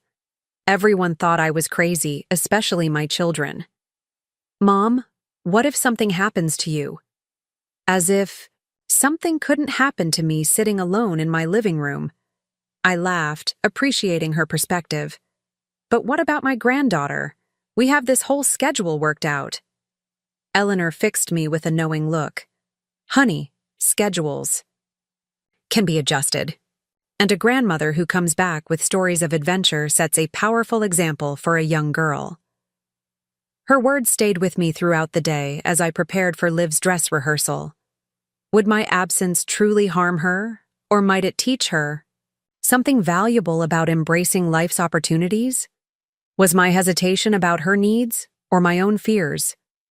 That evening, as I watched Liv on stage, confident, radiant, fully inhabiting her role, I felt a surge of emotion so complex I could hardly name it. Pride, yes, but also a wistful recognition that she was growing into her own person, separate from me. My role in her life would inevitably change as she matured. Perhaps part of loving her well meant showing her how to live fully at every stage of life. After the rehearsal, as we walked to meet Allison in the parking lot, Liv chattered excitedly about the performance. "Did you see when Tyler almost forgot his line? And when Emma's crown fell off? Ms. Kennedy says those things happen in live theater, and we just have to keep going." "You were magnificent," I assured her. "So poised, even when things went a little sideways." She beamed at the praise. Then, unexpectedly, she asked, "Grandma, were you ever in a play when you were my age?" "Once," I recalled. "I played a tree in our 4th grade production, not exactly a starring role." "Did your mom come to see you?" The question caught me off guard. My mother had been a practical woman, too busy with work and caring for my ailing father to attend many school functions. No, she couldn't make it. She was taking care of my father, who was sick at the time. Liv nodded thoughtfully. "That's sad, but I bet she would have come if she could, right?" "I'm sure she would have," I agreed, though the truth was more complicated. My mother had belonged to a generation of women who viewed childhood performances as frivolities, not priorities. She had loved me in her way, but not through the kind of active presence and engagement I had tried to provide for both Allison and Liv. This generational evolution struck me suddenly. How each generation of women in our family had expanded their definition of mothering, of grandmothering. My mother had provided the essentials. I had added emotional support and presence. Allison, for all her career focus, brought a more conscious intentionality to parenting than I had managed. What legacy, I wondered, was I leaving for Liv? What example of womanhood in its later chapters? As we reached Allison's car, these thoughts still swirled in my mind. "Mom, you look deep in thought," Allison observed as Liv climbed into the back seat. "Just reflecting on generations," I said vaguely. "Allison, can we have coffee tomorrow? There's something I'd like to discuss with you." She looked surprised but nodded. "Sure. The usual place at 10? The next morning, we met at the small cafe halfway between our homes, neutral territory that had become our preferred meeting spot for one-on-one conversations. After ordering our drinks and finding a quiet corner table, I took a deep breath and shared Barbara's invitation. "An RV trip? Across the country?" Allison looked stunned. "For how long?" "That's part of what's undefined. Barbara's thinking Several months at least. She wants to see the national parks, visit friends scattered around different states, maybe even make it up to Alaska if weather permits. Allison stirred her coffee, processing. What about your apartment, your art classes, your garden plot? All logistics that could be managed, I said, echoing Barbara's assessment. The real question is about my role in your lives. In Liv's life particularly. We have our schedule, our routines. Would it be disruptive for me to be gone for an extended period? She studied me for a long moment. Mom, are you asking my permission? The question startled me. No, not exactly. I'm considering how my choices affect others. The way Derek and I considered how our choices affected you when we moved you to the garage. Her tone wasn't accusatory, but reflective.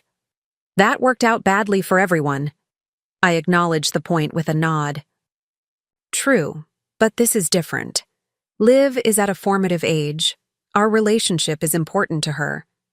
It is, Allison agreed. But so is seeing her grandmother embrace life fully, follow her own dreams. She reached across the table to take my hand. Mom, if you want to go on this adventure with Aunt Barbara, you should go. We'll figure out the logistics. Maybe Liv can FaceTime with you from different places along your route, a virtual geography lesson.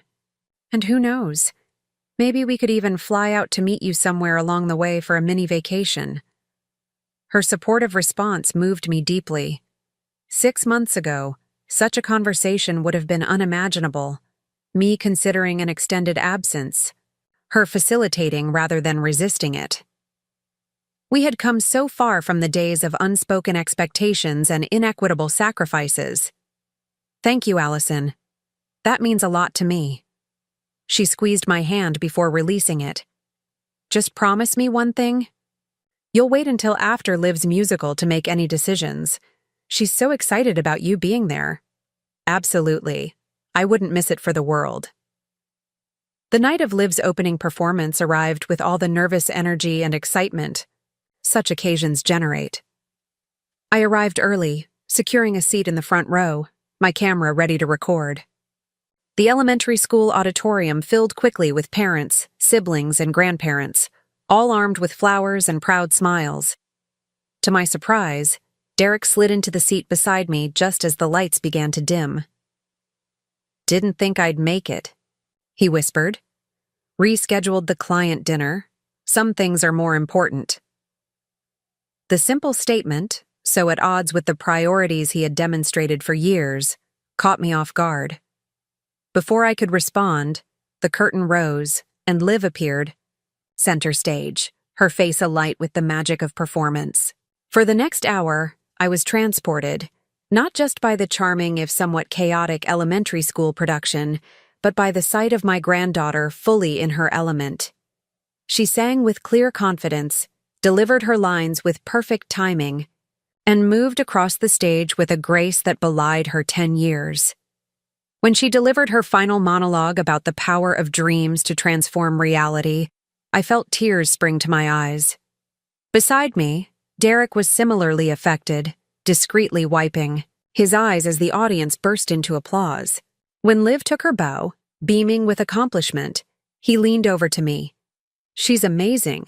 Thank you for helping her prepare. She did all the hard work, I demurred. I just provided an audience.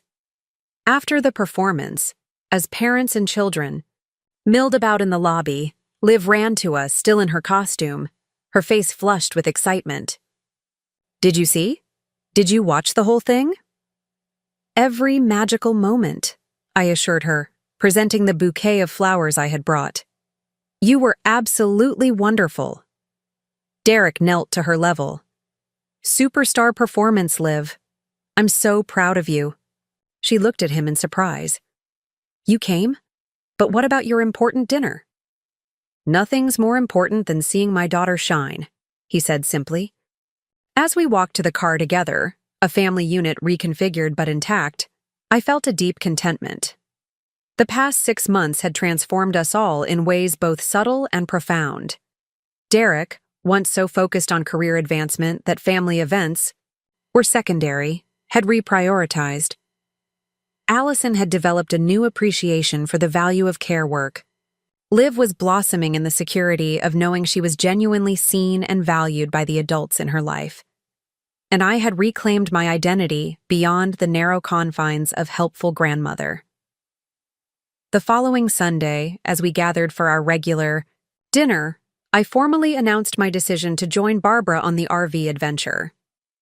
"We'll start in early June," I explained, showing them the rough itinerary Barbara had sketched out, beginning with the Southwest, Grand Canyon, Zion, Bryce, then working our way up through the Rockies toward Yellowstone. Liv's eyes widened as she traced the route on the map. "You're going to see all these places? For real?" "That's the plan," I confirmed. "And I'll send you postcards from everywhere we stop. Plus, we can video chat so you can see some of these amazing places virtually." "Can I come visit you somewhere?" she asked eagerly. "Like, could we meet you at one of the cool places?" I glanced at Allison and Derek. "That's something for your parents to decide, but I'd love it if you could." Derek nodded thoughtfully. "We could probably arrange something during summer break. Maybe meet you at Yellowstone or Glacier." The casual way he incorporated my adventure into family planning, treating it as an opportunity rather than an inconvenience, confirmed how far we had come from the days when my needs were subordinate to everyone else's convenience. As dinner progressed, we discussed practical arrangements, how to handle my apartment during my absence, how to maintain our connection across distance, how to adjust our visitation schedule upon my return. The conversation flowed with a mutual respect and consideration that would have seemed impossible in the wake of the garage incident. After dinner, as Liv helped clear the table, Allison pulled me aside. "Mom, I've been meaning to tell you something. Watching you these past 6 months, seeing how you've rebuilt your life on your own terms, it's been inspiring. Not just for Liv, but for me too." Her words touched me deeply. "How so?" "You've shown me that it's never too late to stand up for yourself, to claim your own happiness, and that loving someone doesn't mean sacrificing yourself completely." She smiled ruefully. "These are lessons I hope to apply better than I have in the past." The following weeks were a whirlwind of preparation. Barbara arrived with her compact RV, a 20-foot model she had named Liberty, and we set about planning our route in greater detail, gathering supplies, and making arrangements for my apartment. I sublet it to Eleanor's niece, who needed a temporary place while her own home was being renovated, ensuring the space wouldn't sit empty and my plants would be tended. The garden committee graciously reassigned my plot to a family on the waiting list, with the understanding that I'd be welcome to take another upon my return. My art instructor suggested I bring sketching materials to document our journey, perhaps creating a travel journal of watercolors to preserve our experiences. Through it all, Liv remained my enthusiastic supporter, helping to research interesting sites along our planned route, and creating a special journal where I could record adventures to share with her later. "Make sure you take lots of pictures of animals," she instructed seriously, "especially bears and wolves, but not too close because they're dangerous." "Safety first," I assured her, touched by her concern. "No close encounters with wildlife." The evening before our departure, we gathered one last time at Allison and Derek's house. They had organized a small send-off party, complete with a cake decorated to look like an RV and a gift, a high-quality digital camera for documenting every adventure. As the evening wound down, Liv presented me with her own gift, a carefully crafted bracelet of colored beads. "I made it in art class," she explained. "Each color means something. Blue is for the sky, you'll see, green for the forests, red for the rocks in the Grand Canyon." I slipped it onto my wrist, deeply moved by the thoughtfulness behind it. "I'll wear it every day, sweetheart, and whenever I look at it, I'll think of you." Later, as Barbara and I prepared to leave, Derek surprised me with an envelope. "A little something extra for the trip," he said. "From both of us." Inside was a generous gift card for gas and supplies, along with a handwritten note, Thank you for teaching us the true meaning of family. Safe travels and swift return. With love, Derek and Allison. The simple acknowledgement, free from the defensiveness or resentment that had once characterized our relationship, signaled how profoundly things had changed since that fateful day in the garage. As we drove away, I glanced back at the house where I had spent 12 years. Place that had been simultaneously my home and not my home, the site of both my deepest belonging and my most painful rejection. The garage, now empty of both my presence and its symbolic weight, was just a structure again, no longer a representation of my marginalization, but merely a place where a family once learned hard lessons about value, dignity, and respect. Barbara, sensing my reflective mood, reached over to squeeze my hand. "Penny for your thoughts, sis." "I was just thinking about journeys," I said. "How the ones that begin with the greatest pain sometimes lead to the most profound transformation." She nodded, understanding immediately what I was referencing.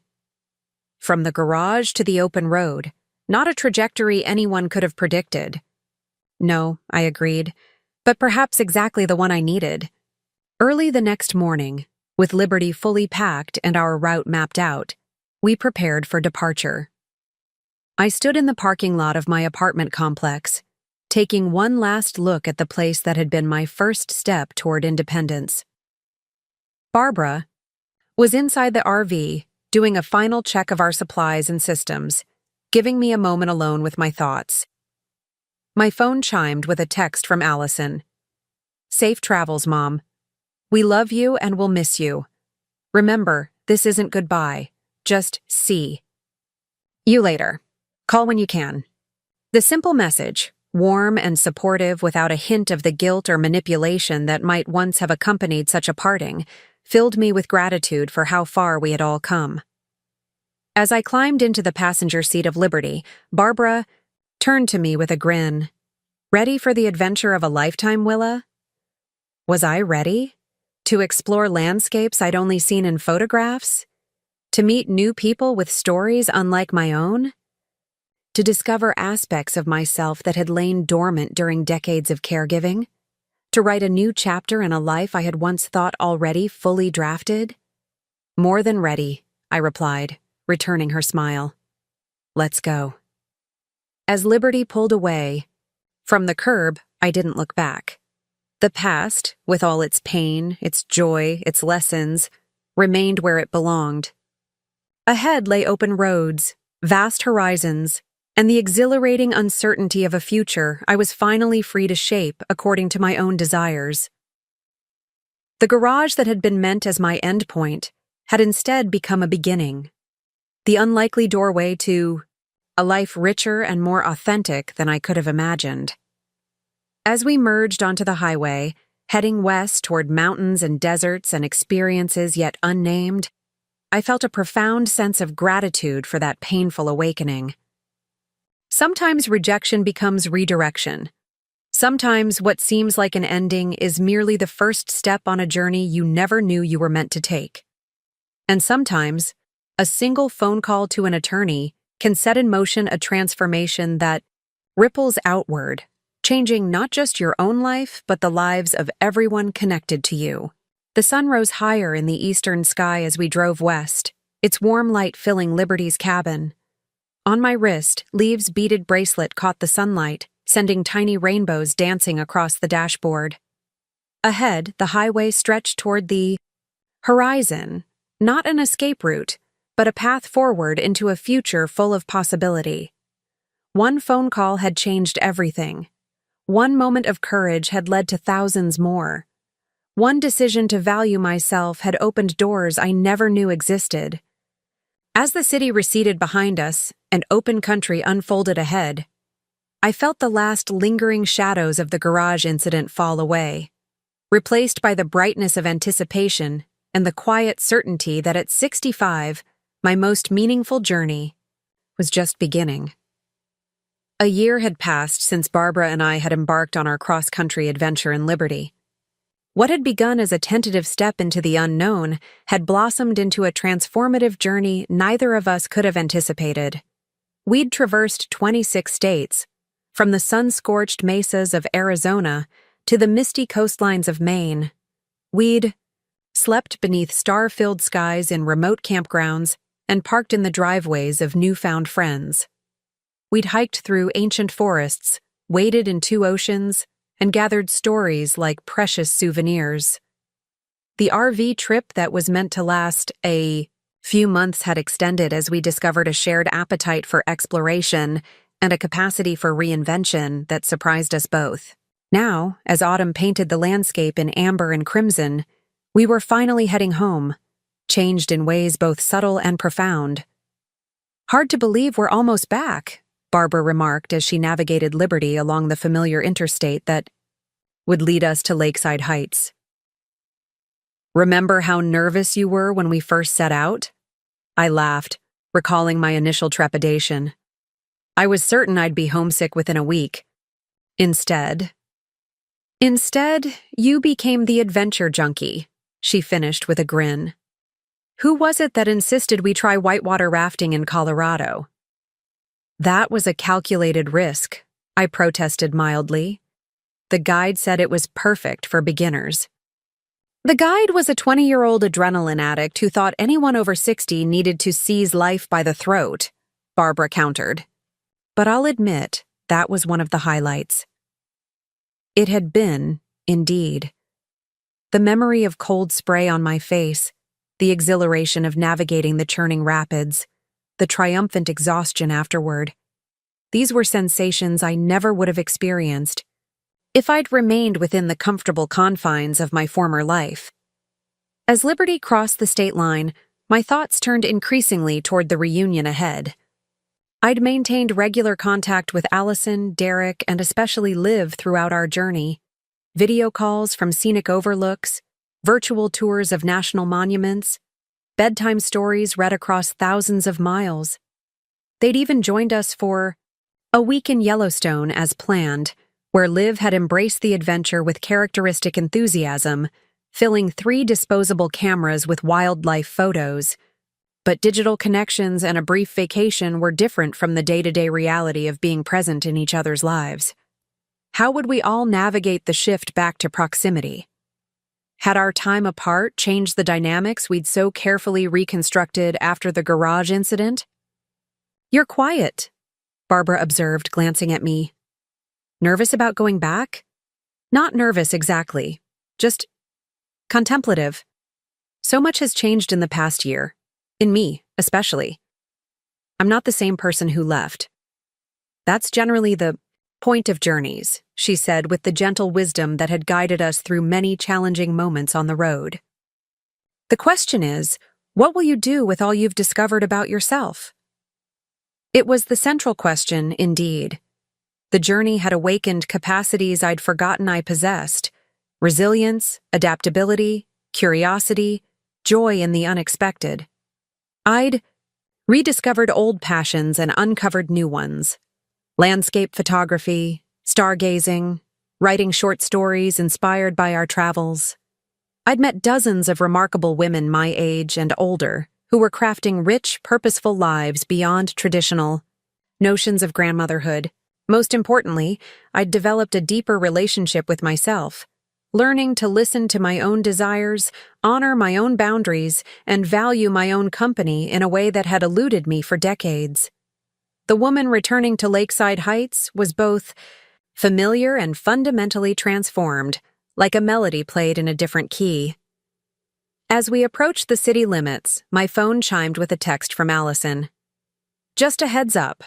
We've planned a small welcome home gathering. Hope that's okay. Nothing fancy. Just family and a few neighbors who've missed you." I smiled at her consideration in warning me. The old Allison might have surprised me with such a gathering, assuming I'd be delighted without checking. The new Allison recognized my potential need to prepare mentally after months of relative solitude. "Looks like we're headed straight to a party," I told Barbara, showing her the text. "Perfect. I'm dying for some real food that doesn't come from Liberty's tiny refrigerator." We arrived at Allison and Derek's house in the golden light of late afternoon. The driveway was lined with cars, and balloons tied to the mailbox fluttered in the autumn breeze. Before we could even exit the RV, the front door flew open, and Liv came racing down the path, her legs longer than I remembered, her face alight with joy. "Grandma! Aunt Barb! You're finally home!" She flung herself into my arms the moment I stepped onto the driveway, nearly knocking me off balance. At 11, she was in that magical space between childhood and adolescence, still eager for hugs, but increasingly conscious of her growing maturity. "Let me look at you," I said, holding her at arm's length. "You've grown at least 2 inches. 3, she corrected proudly. "And I got my braces last month. See?" She flashed a smile, revealing a neat row of metal brackets. "Very sophisticated," I approved.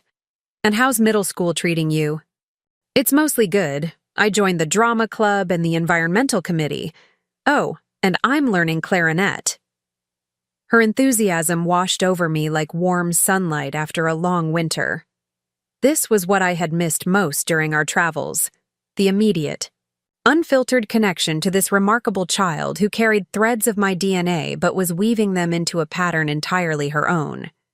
Allison and Derek appeared behind her, their welcoming smiles genuine if slightly more reserved. The year had left subtle marks on them too. A few more strands of silver in Derek's hair, a new confidence in Allison's posture. They embraced me, warmly, then led us into the house where a small gathering of neighbors and friends awaited. The celebration was lovely. Thoughtfully prepared food, questions about our journey, exclamations over the photographs I showed on my tablet. Eleanor from my apartment complex was there, along with several other neighbors who had become friends during my post-garage renaissance. They seemed genuinely glad to see me, confirming that I had built connections beyond my role as Liv's grandmother. As the evening progressed, I found myself drawn into conversation after conversation, sharing tales of our adventures that elicited both amazement and the occasional concerned gasp. "You went paragliding?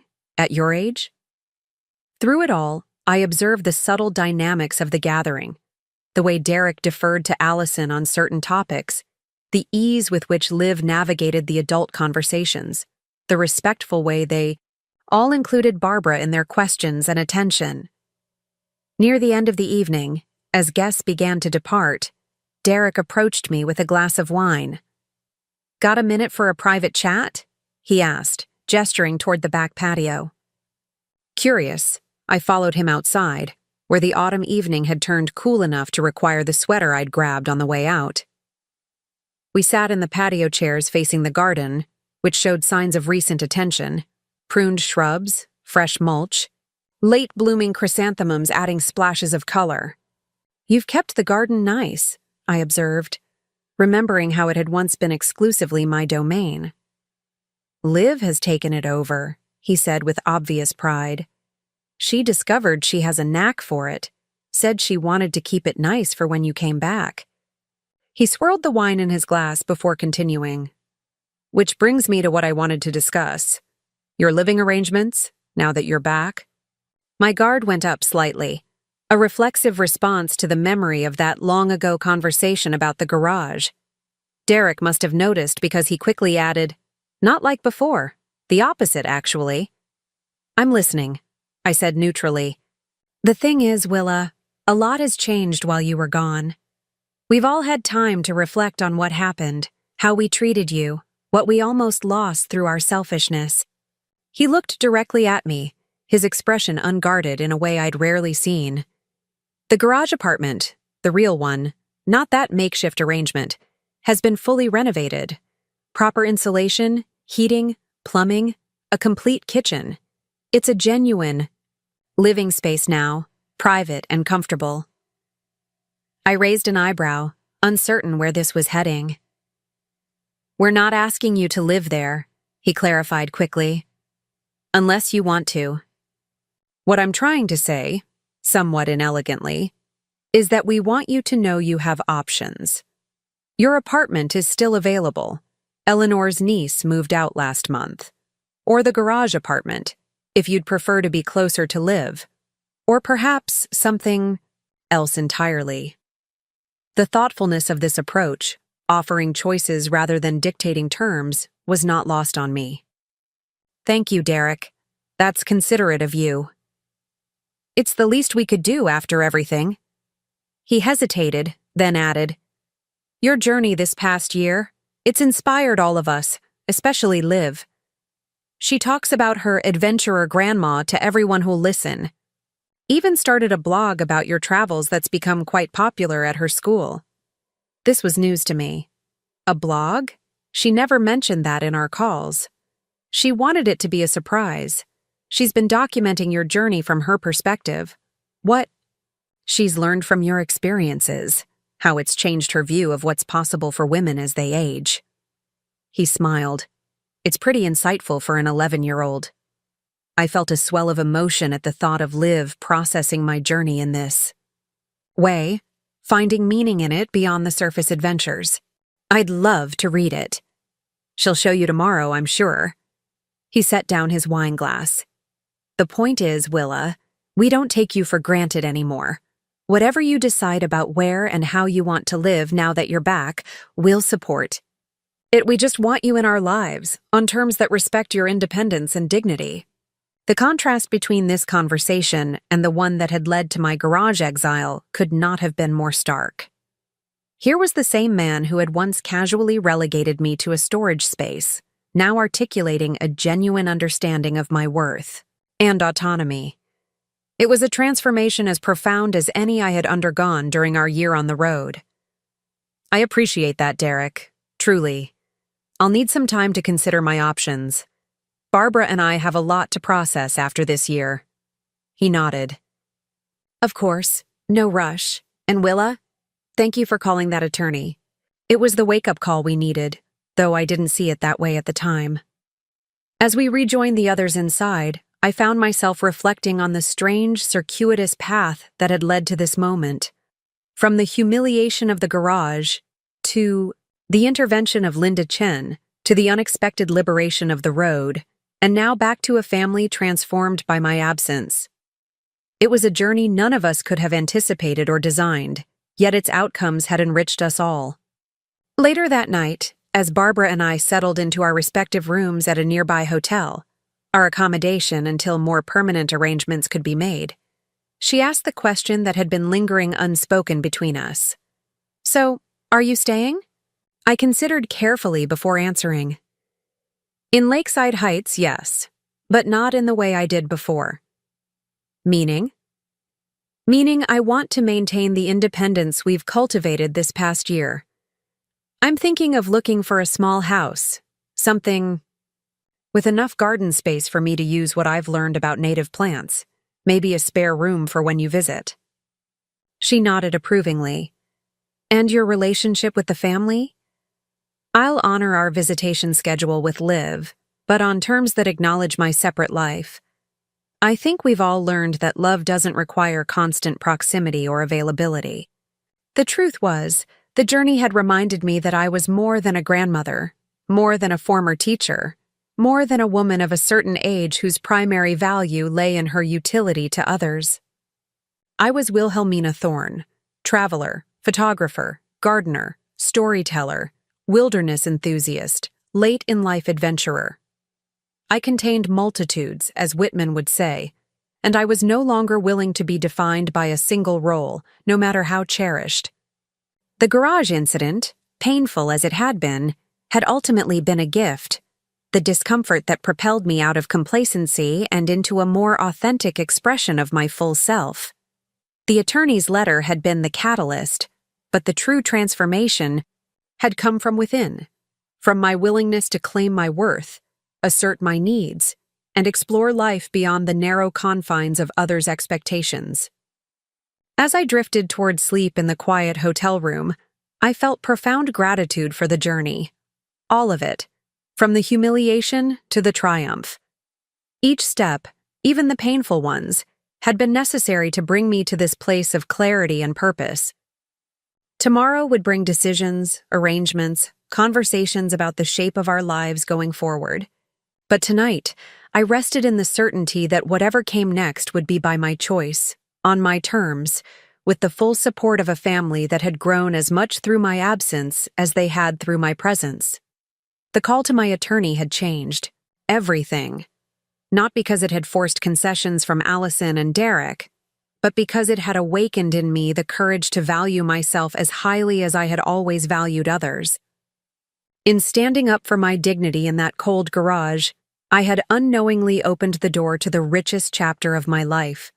And as the lights of Lakeside Heights twinkled beyond my window, I knew with absolute certainty that this chapter was far from finished. It was, in many ways, just beginning. Up next, you've got 2 more standout stories right on your screen. If this one hit the mark, you won't want to pass these up. Just click and check them out.